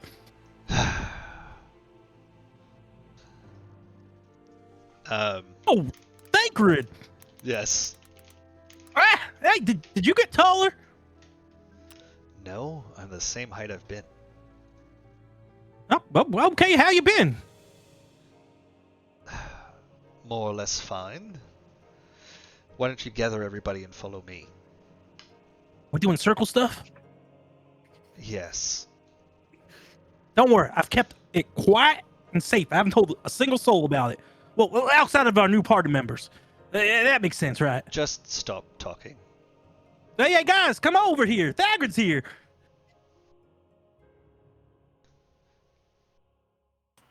Oh, it's Thancred. Oh, Thancred. No thanks for naming you Thancred, right? Yes, my name is Thancred. And he opens the door. He says, "Follow me to the Rising Stones." Okay. And we follow. He leads you into the room, and this is a completely different feeling. It no longer feels like a tavern, but he leads you to a back room, which also has a bar in it. Sol has not met Thancred. I think Sol joined just after they had all met the Circle of Knowing, if I'm not mistaken. Oh, well, Yeah. Thancred, I know our party looks a little bit different, but let me introduce you to Hayate, Oleana, and Sol. Sol's actually the reincarnated soul of an old... Oh, never mind. I didn't know I was supposed to talk about that. Never mind. Yeah, and Tavi. Oh, and this is Tavi. Tavi is I'm Tavi. Hi. Yeah. Hi. Yes. Guys, Well, I and know what you're Aurelian talking about, says, but Aurelian says, you probably don't recognize me, but I met you. I was just inside of Sid at the time. And without elaborating further, he just walks past. hey, and this is the circle of knowing. You know, the thing I've never supposed to talk about. We finally found them. Anyway, Thancred, Orlando tosses a platinum gill to Hayate. I guess you're right, they were real.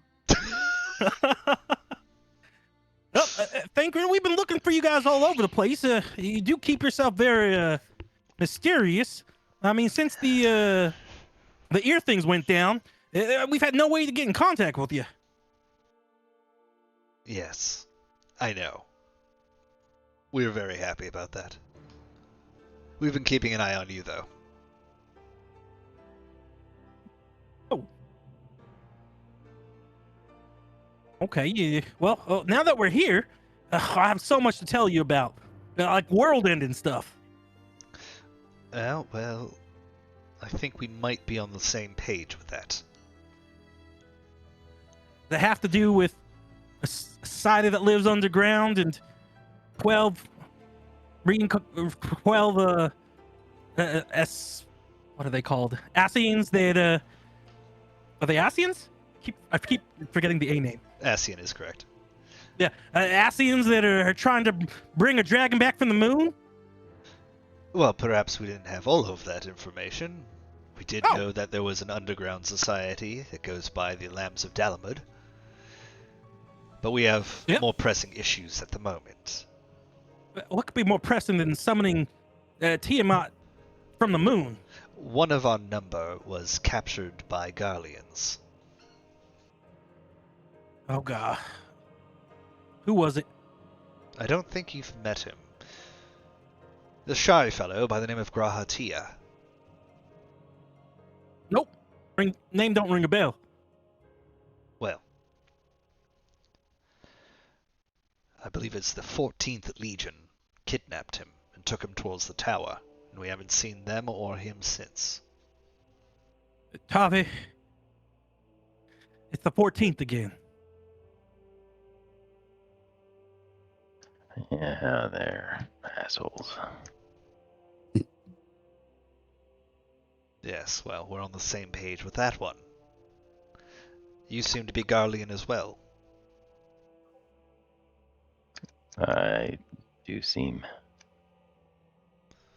Why do you look like you belong to the royal family? I don't know. Coincidence, I guess. Hey, Tavi, it's okay. You can tell him. Circle of Knowing knows everything. Well, I guess not everything, but we could trust him is what I'm trying to say. If I had to put my finger on it, I'd say that you're a dead ringer for Octavian. I've heard that before. Yes, I'm sure you have. Well, whoever you Kevin's tucking his finger to his nose. Thancred, who knows that Kevin. he's right, just says to you, well, whoever you are, perhaps you could be of assistance to us. And he starts itching his nose, pretending like he wasn't doing anything for Tavi.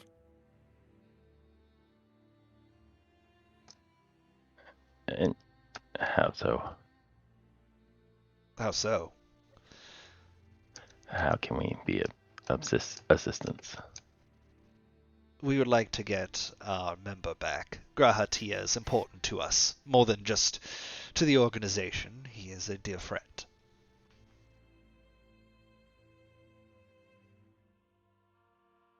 Well, why the 14th capture him? And That is unclear. they know does he have information? Again, that is unclear. Well, we're supposed to go to the moon right now, but maybe this is important too. You're going to the... Which moon are you going to? The red one. Really? Or maybe the white one. Tell you the truth, I don't know which moon we're going to. We're just going to some moon. We gotta take the crystal tower to get there. Well, that's a bit above my pay grade, I'm afraid. But I'll tell you what. We'll be in your debt if you're able to get us our friend back. He's in the city, right? No, they took him to the tower. It's outside the Oh. city. Southeast The Crystal of here. Tower? Yes. Hey, Toby, we're going that way anyway. Not that you could do anything, because you're definitely not a prince or anyone. Maybe we can figure out some way to help him. Well, what's his name again? Graha Tia. He's a Mikote. Raha Tia. You spelled it Ah, correctly well, too. Wow. Oh, Well, mostly yeah. correct. Well, since we're going that way anyway, yeah, we'll see what we can do. Well, I'm most appreciative. I'm best. Wha- I am most useful when I'm kept to the shadows, so I'll be keeping an eye on what's going on from a distance. Hey, but what's been going on with the circle since we've been gone? I mean, it's been so many months. Well, sadly, Urion J was killed. I don't wish to Orange talk Julius? about that at the moment. No! How the Orange Julius get killed? I don't wish to talk about it at the moment. Yeah. I get that. Perhaps we can catch up when you get back. And I'll tell you Yeah, all about or- what we've been up to. All right. The world exists. Okay. Well, I guess we're gonna go hit to the Crystal Tower and find your friend Grahatia. How do we know when we found him? You'll know him. He's a nerdy Mikote among a bunch of Garleans. Yep. Okay. Makes sense. Good to know. Yes. Well, may you ever walk in the light of the crystal. Yeah, and the something with the crystal you walk in light too. Hey, Bob. Good try. Yep. All right, guys. Guess we weren't getting that drink. Might as well head to the Crystal Tower. Okay. So are you leaving the tavern at this point? Was there any? Oh no, we'll go back up into the tavern because someone went in there. Aurelian had gone to the tavern, but all of you had come to the back of the tavern, which was the Rising Stones. This is the meeting place. We'll go get Aurelian, and then we'll head to the Crystal Tower. Unless you all want to get a drink, I'd rather just get this on. Might as well get moving. I think it'd be worthwhile to get a snack for the road. All right, quick snack for the road. Then we get moving. Who knows? Maybe we meet at run into someone at the bar. We'll go to the bar and grab a snack. Okay, you find some peanuts?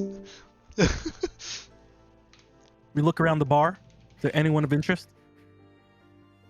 No, but the minstrel seems to be keeping an eye on you as he's playing his lute.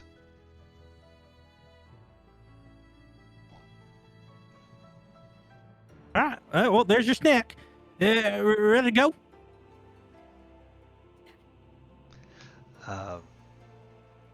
Aurelian just walks out of the tavern and says, "What are we waiting for?" We head to the Crystal Tower. Soul's gonna flip a coin to the bard playing in the corner before they leave. He catches it and smiles and gives you a nod, like recognition one bard to another kind of thing. Mostly what Soul's going for. He's gonna nod back. Subtext. What's the subtext? The subtext being, one day, maybe, you'll be half as good as me, said Soul. I actually really like that as a moment for you as a player, Alex. That was a good moment as a bard. I like that. I figured Soul would be appreciating it. I'm gonna give you inspiration for that. So you have one free reroll of your choice. Thank you. Yeah, I need to reward good moments like that more often. But yes. Okay, so you guys exit out of the Rising Stones, or the tavern, and head toward the southeast. But you barely make it to the gate before you see malms and malms of Garlean legions. There's a lot of Garleans in front of you, all encamped out in this area. outside of the Crystal Tower. The Crystal Tower is in the distance. You would say, if you had to guess, you'd estimate it's about 6 mulms away from you right now. And from the base of the... Go ahead. Geographic clarification. So, where we're at now is the... What town did we land in? Mordona. That is 6 mulms away from the Crystal Tower. Mordona. That's the name Okay, of the so town. the region and the town are called Mordona? The region, I believe, is called... Let me see. Let me double check. I believe it's Silver Tear Lake is the region, but... Revenant's Toll. Sorry. Mordona is the region. Revenant's Toll is the name of the settlement that's there. My bad. It's been a while since I've spent time there. Tell which legion and all that. You can. It's the 1st, 3rd, 5th, 8th, and 9th legions. Is it like a siege setup? Can you repeat It is. It's 1st, 3rd, 5th, 8th, and 9th legions. And it absolutely is a siege setup. No 14th though. The 14th No Legion 14th? is... You cannot see the 14th Legion among the banners.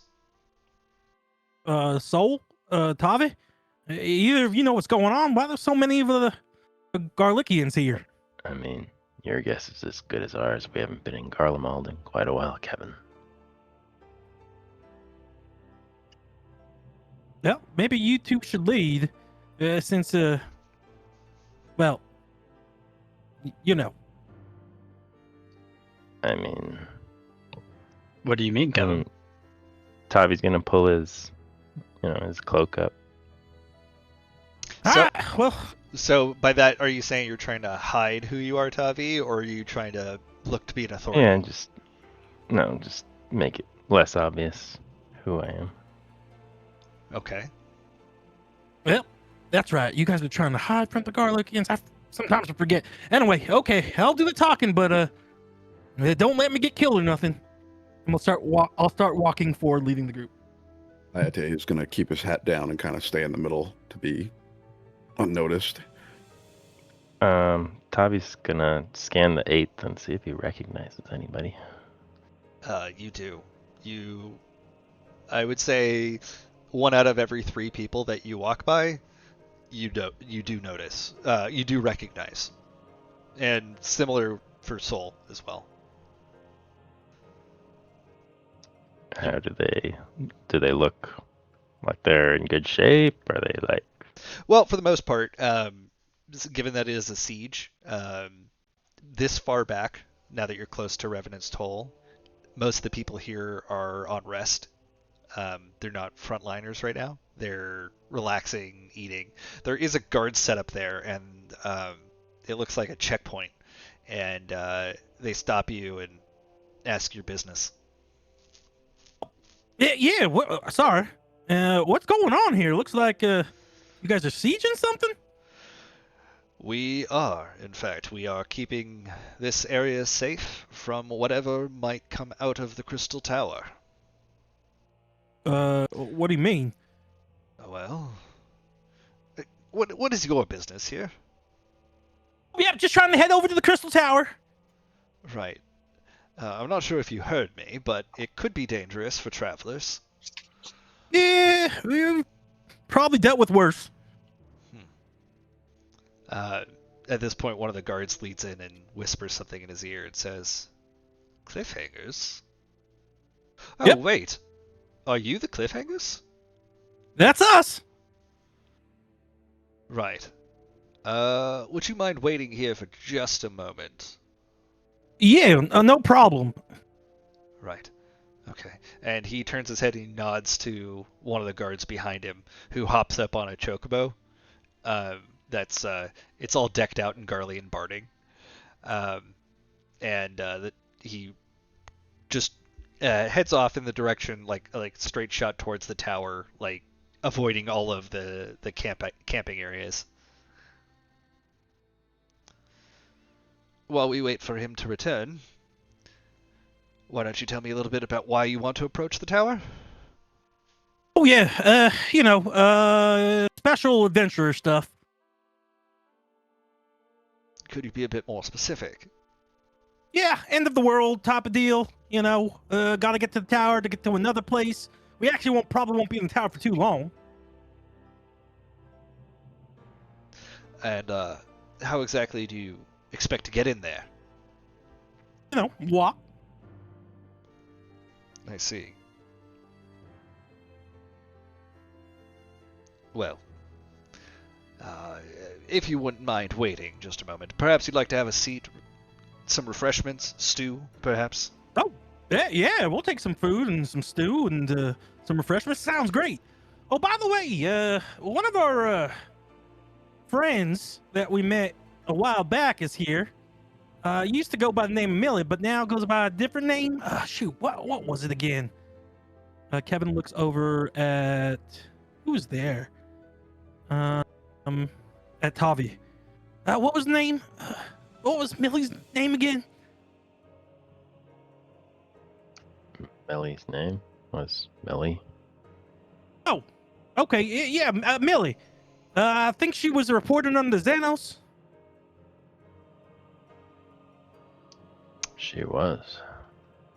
Jimmy. Soul's gonna use sending to send to the Millie clone to ask the Millie clone to come to them.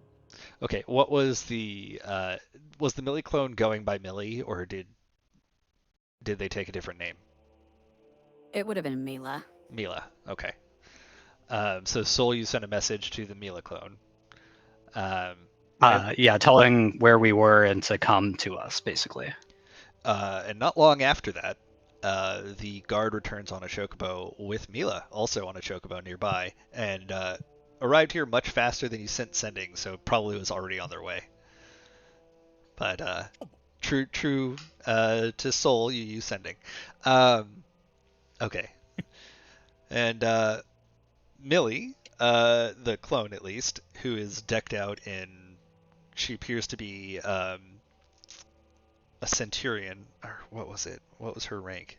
What rank did I give Millie before? Sorry, it's been a minute. I'm trying to find it. It was kind of like a sergeant centurion. rank. Hold on.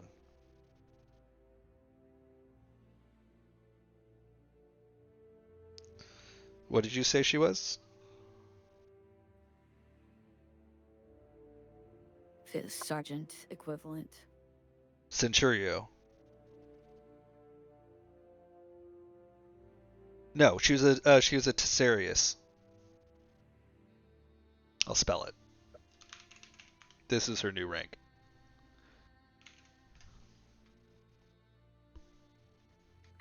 Oh, I misspelled it. There we go.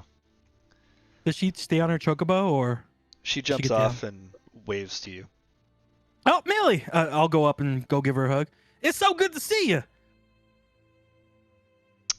She doesn't say anything. She just waves. Oh, was this Millie still mute? I don't think she was. No. Yeah. No, this Millie was created after AO was absorbed. Right. Yeah. Okay. Hello, Kevin. It's so good to see you. Oh, we've got so many stories to talk about. Yes, but you're needed up front, actually. I've been sent here by Lord Xenos to collect you. Up front? Oh, okay. Yeah, we could do that, but he whispers, it was the 11th we're looking for, right? You're looking for the 14th. The 14th. Hey, is the 14th up in front? Yeah, it's a lot to explain. Xenos wants to tell it to you. Okay, because we're looking for someone that we need to rescue that you captured. But yeah, we can talk about that later. We're aware. All right. Oh, all right. Yeah, show us the way. All right. And they collect some additional chocobos, one for each of you. Follow me. And Millie leads the way to Xenos. You ride past countless Garleans. And eventually you pass by those who are resting, who are at ease, and you get to those who are actually on active duty, on siege watch. Eventually making it to the front line, which Yeah, her new rank is Tessarius. Tessarius, I believe it's pronounced. Yeah, She's probably like a pilot of some sort. more or Similar less. Yeah. At this point, yeah. Similar to what Soul was.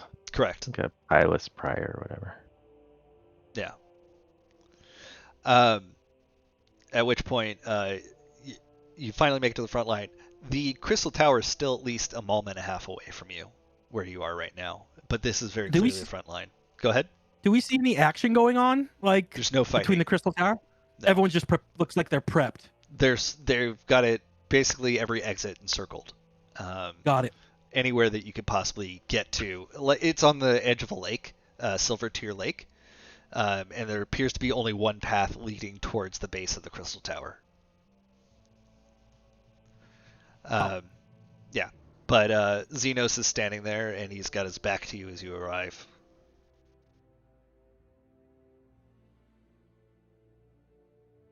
Hey, Xenos! It's so good to see you again. He turns around when he hears your voice. The Cliffhangers. What a pleasure it is to see you again at last. Octavian, you look well. Solus. Hello, cousin. Yes, hello, cousin. Is that all you have to say to me after all this time?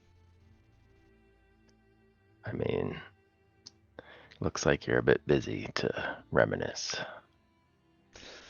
Well, you are correct. What brings you here? Well, remember how when we jumped in that hole and we came back out and I told you like a really crazy story? Yes. Yeah, now imagine that, but a little bit crazier. I'm not sure I could imagine crazier. Well, let's just say it has something to do with the moon not being a moon and actually being a vessel for Tiamat the dragon and us having to stop a cult of the Lamb. Well, that sounds quite exciting. Yeah, it's a little crazy.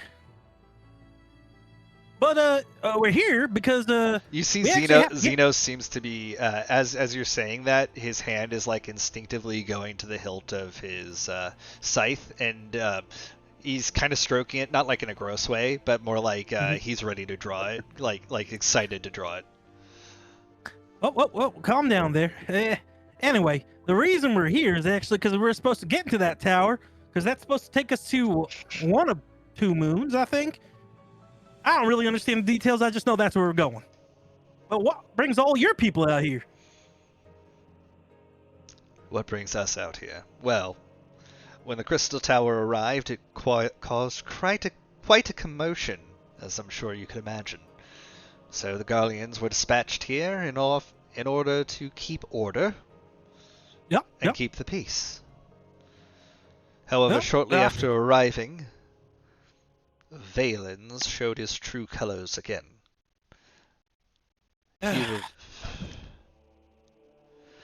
He was set to be detained and stripped of rank, but he had slipped our grasp. Time. Well, it was due Where'd to he go? you.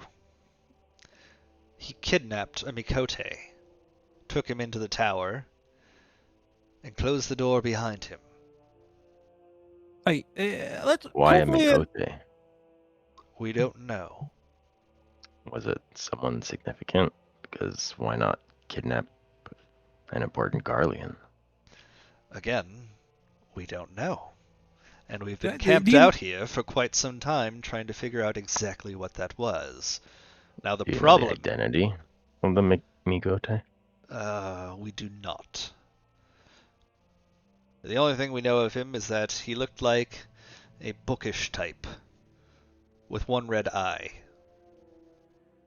Is that familiar to anybody? Oh yeah, that's someone that I've been looking for, Grahatia. Oh, right. I do not know the name, but if you are familiar with them, then perhaps you could be of some additional assistance to us. We need to get inside the tower. At current, we have not been able to get past the entrance. What's How come? preventing? We Sorry, cannot I'll let you open talk. the Go, door. go.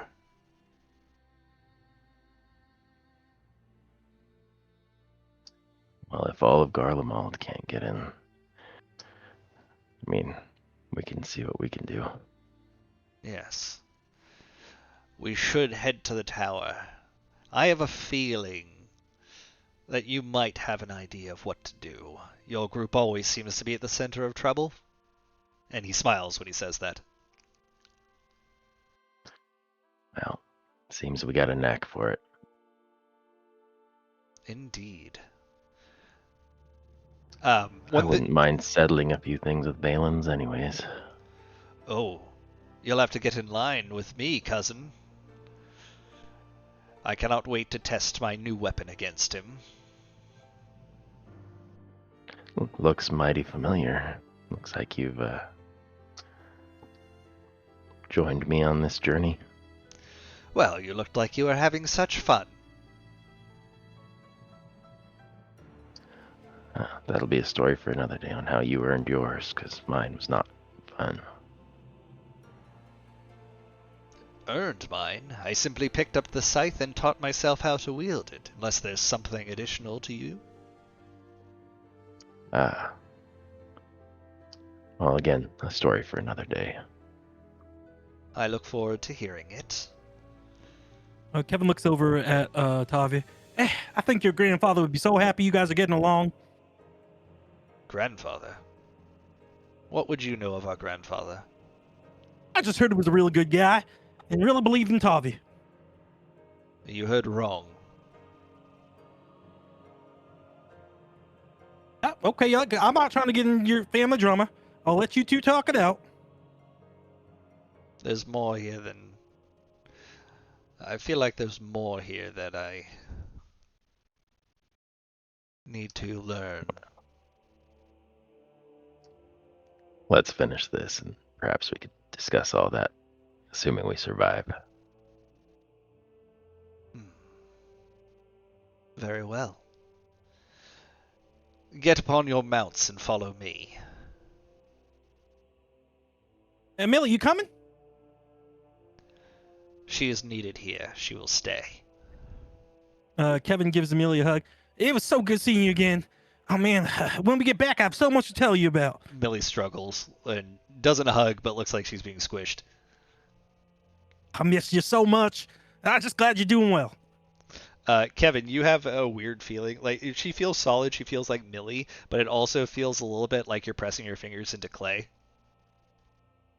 Just slightly. Yeah. Oh, you certainly feel different to hug. You really shouldn't take this long. Life is good, but it can be better. I love that. Get on our chocobos. Okay. Xenos leads you through a small, I was going to say a labyrinth, but there's only one path that you follow along. It appears to be a path that is made of stone and then out of crystal as you walk through it. As you go across the crystal, you hear the clack clack on the. It sounds like the claws of your chocobos hitting glass. And as you make your way, you eventually come to another stone. What's the word I'm looking for? Entryway, like a path leading up to the base of the tower. But directly in front of you, you see. One second, let me find it. You see a huge set of double doors directly in front of you. I'm trying to find what they look like. Are there people there trying to open them? There is nobody currently trying to open it. Here we go.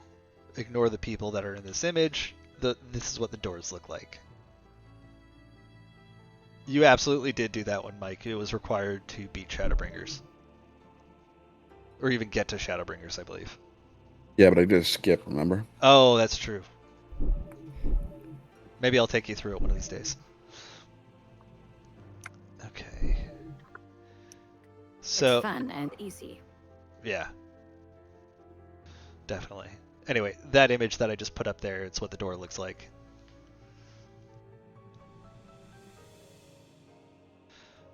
We chased Valens here, and he entered through the door, but by the time that we arrived, the door was closing, and we could not get it to open again.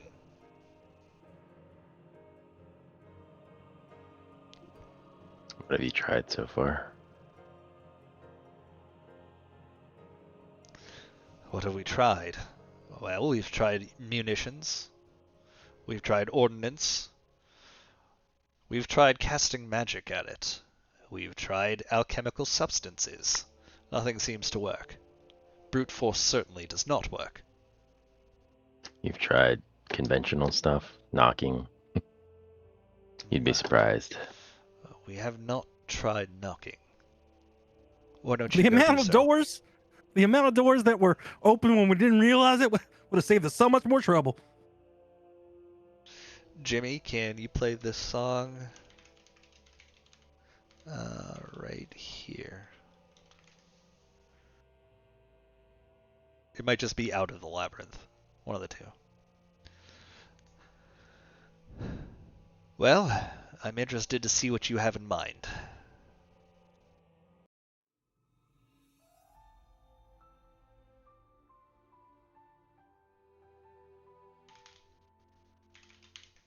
Alright. Go up and just pull on the door like a regular door first. Okay. It does not have anything for you to grip to pull. Okay, then push. Roll a strength check. Strength, who is that?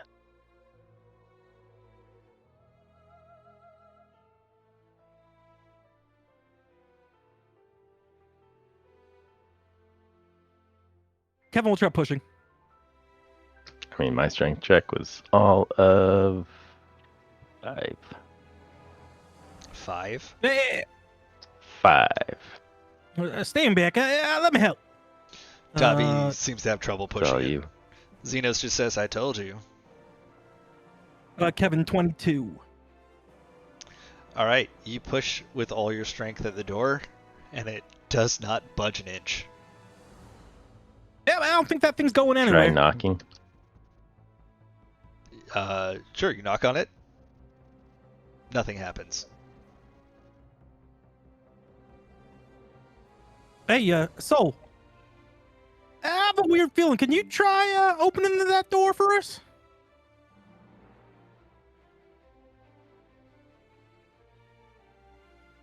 Soul will try and push it as well. Just a strength check. What do you do? I mean, Just- he's going to oh, try and push it up. Push it? first. Okay, yeah, roll a strength check.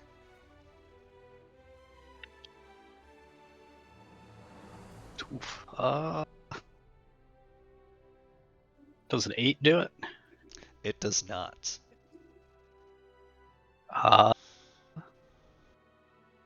You gotta put your back into it, Soul.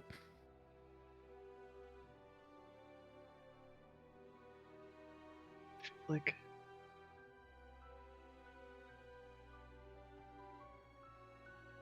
Or you could try using that big circle thing and knock.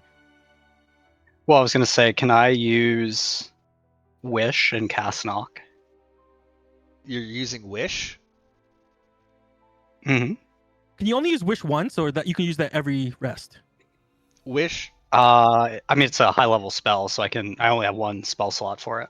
Jimmy is muted. But to clarify, you're using a wish to replicate a lower level spell slot, which is its normal parameters, so there's no risk of losing wish permanently. Just to be clear, Right, yeah. you're using it to cast, what, a level 2 spell? Or is Knock level 1? Knock level 2. Okay. That... You sure you want to use Wish for that? I'm not saying no. I mean, out of character, no, but in character, it probably feels really good. okay. Kevin would point to the big circle knockers first and say, "Hey, I know you keep pushing it, but maybe you try knocking on it first." No wonder Then I will Kevin's just try and always knock. viewing the knockers. You try knocking. Mhm. Roll a strength check to see if you could lift them and knock. Ooh, jeez. Okay.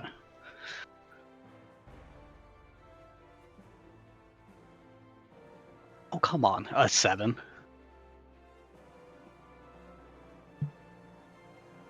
Okay. You have some trouble lifting it. You do get it a little bit a ways up, and then you lose your grip, and it falls, and it hits the door, and still makes a loud knocking sound.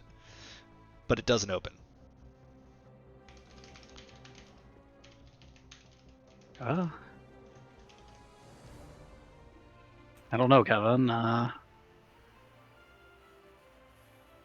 Is there something else you had in mind? I don't know. Maybe you studied the door. I just feel like it would respond to you for some reason.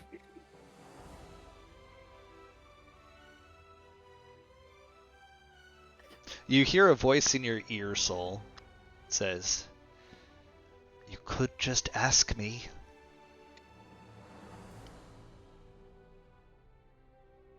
Soul's gonna say out loud, "Can you open the door?"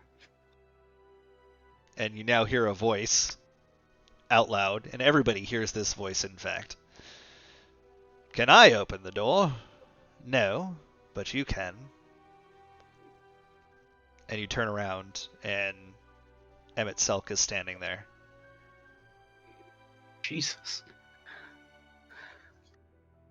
What do you mean that I can open the Does door? Xenos react to him? Thank you. I was just getting to that. You just hear from behind you, "Grandfather?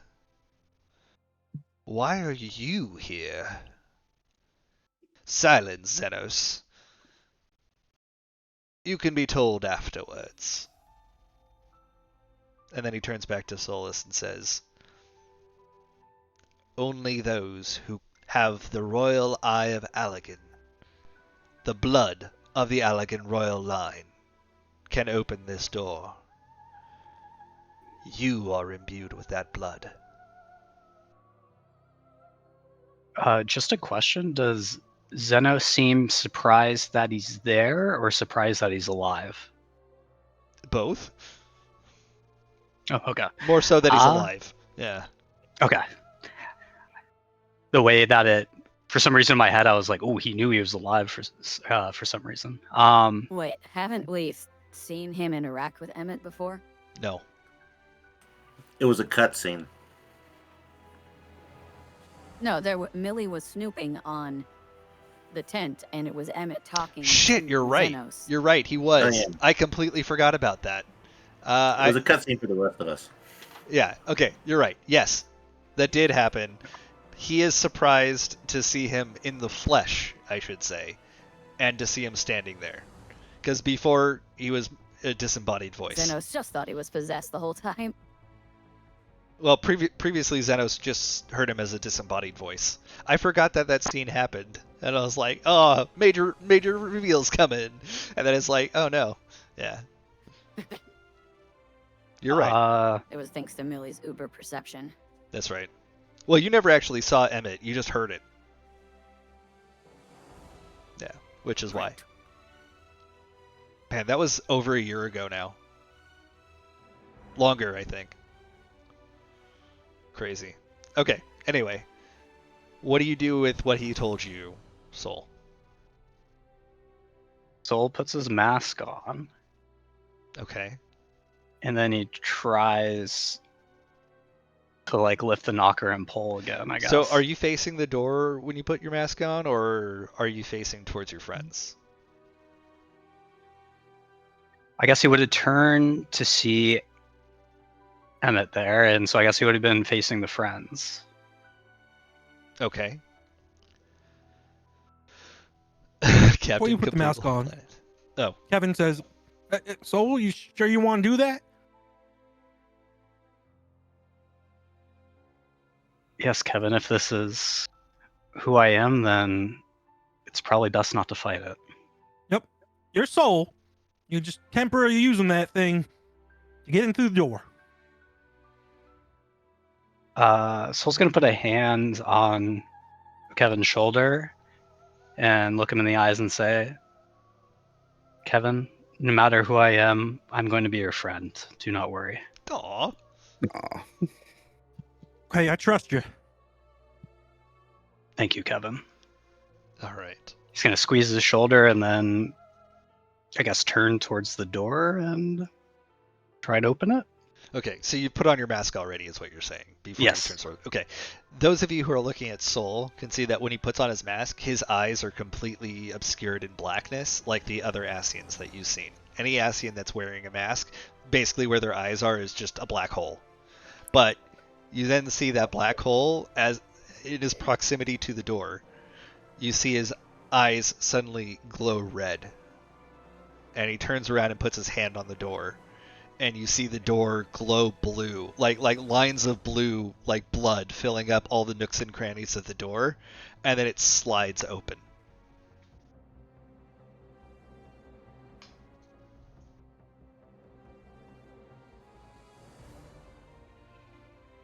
Well, Yep. because your eyes are skeleton keys.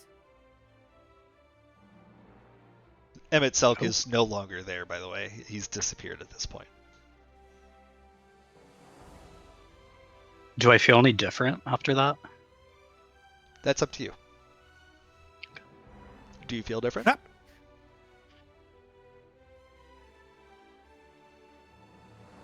I'm guessing Soul would feel a little different if he's getting the like eye effects and everything. Okay. I think he would. I mean, yeah, he would feel a little more confident and probably more sure about what he's doing. Okay. Do you take off the mask or leave it on? Soul's gonna leave it on. Okay. The door opens, and I will reveal what you see next week. That's where we're going to leave off for tonight. Yay, Dace didn't die. And now I'm going to tell you for certain, be ready for combat next week at the very least. Okay. Fantastic. Yes. I mean, we can't talk down Valens. No comment. Fuck that guy. Fuck that guy. What are you trying to say, Daz? I wasn't saying anything. Oh, your mic was open, so I thought you were getting ready to say something.